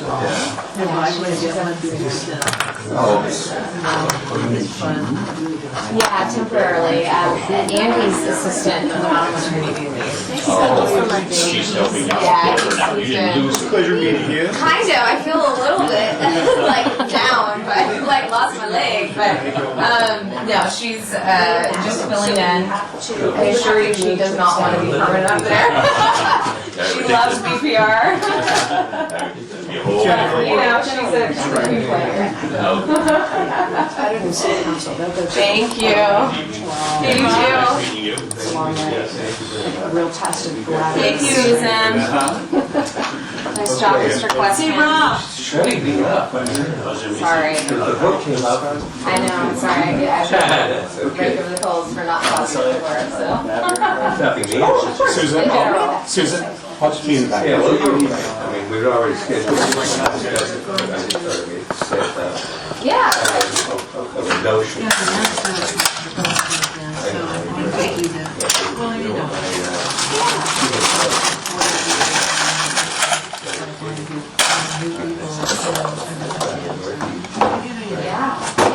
So if I don't make Better it, that it goes I retain my. where the storage yard is.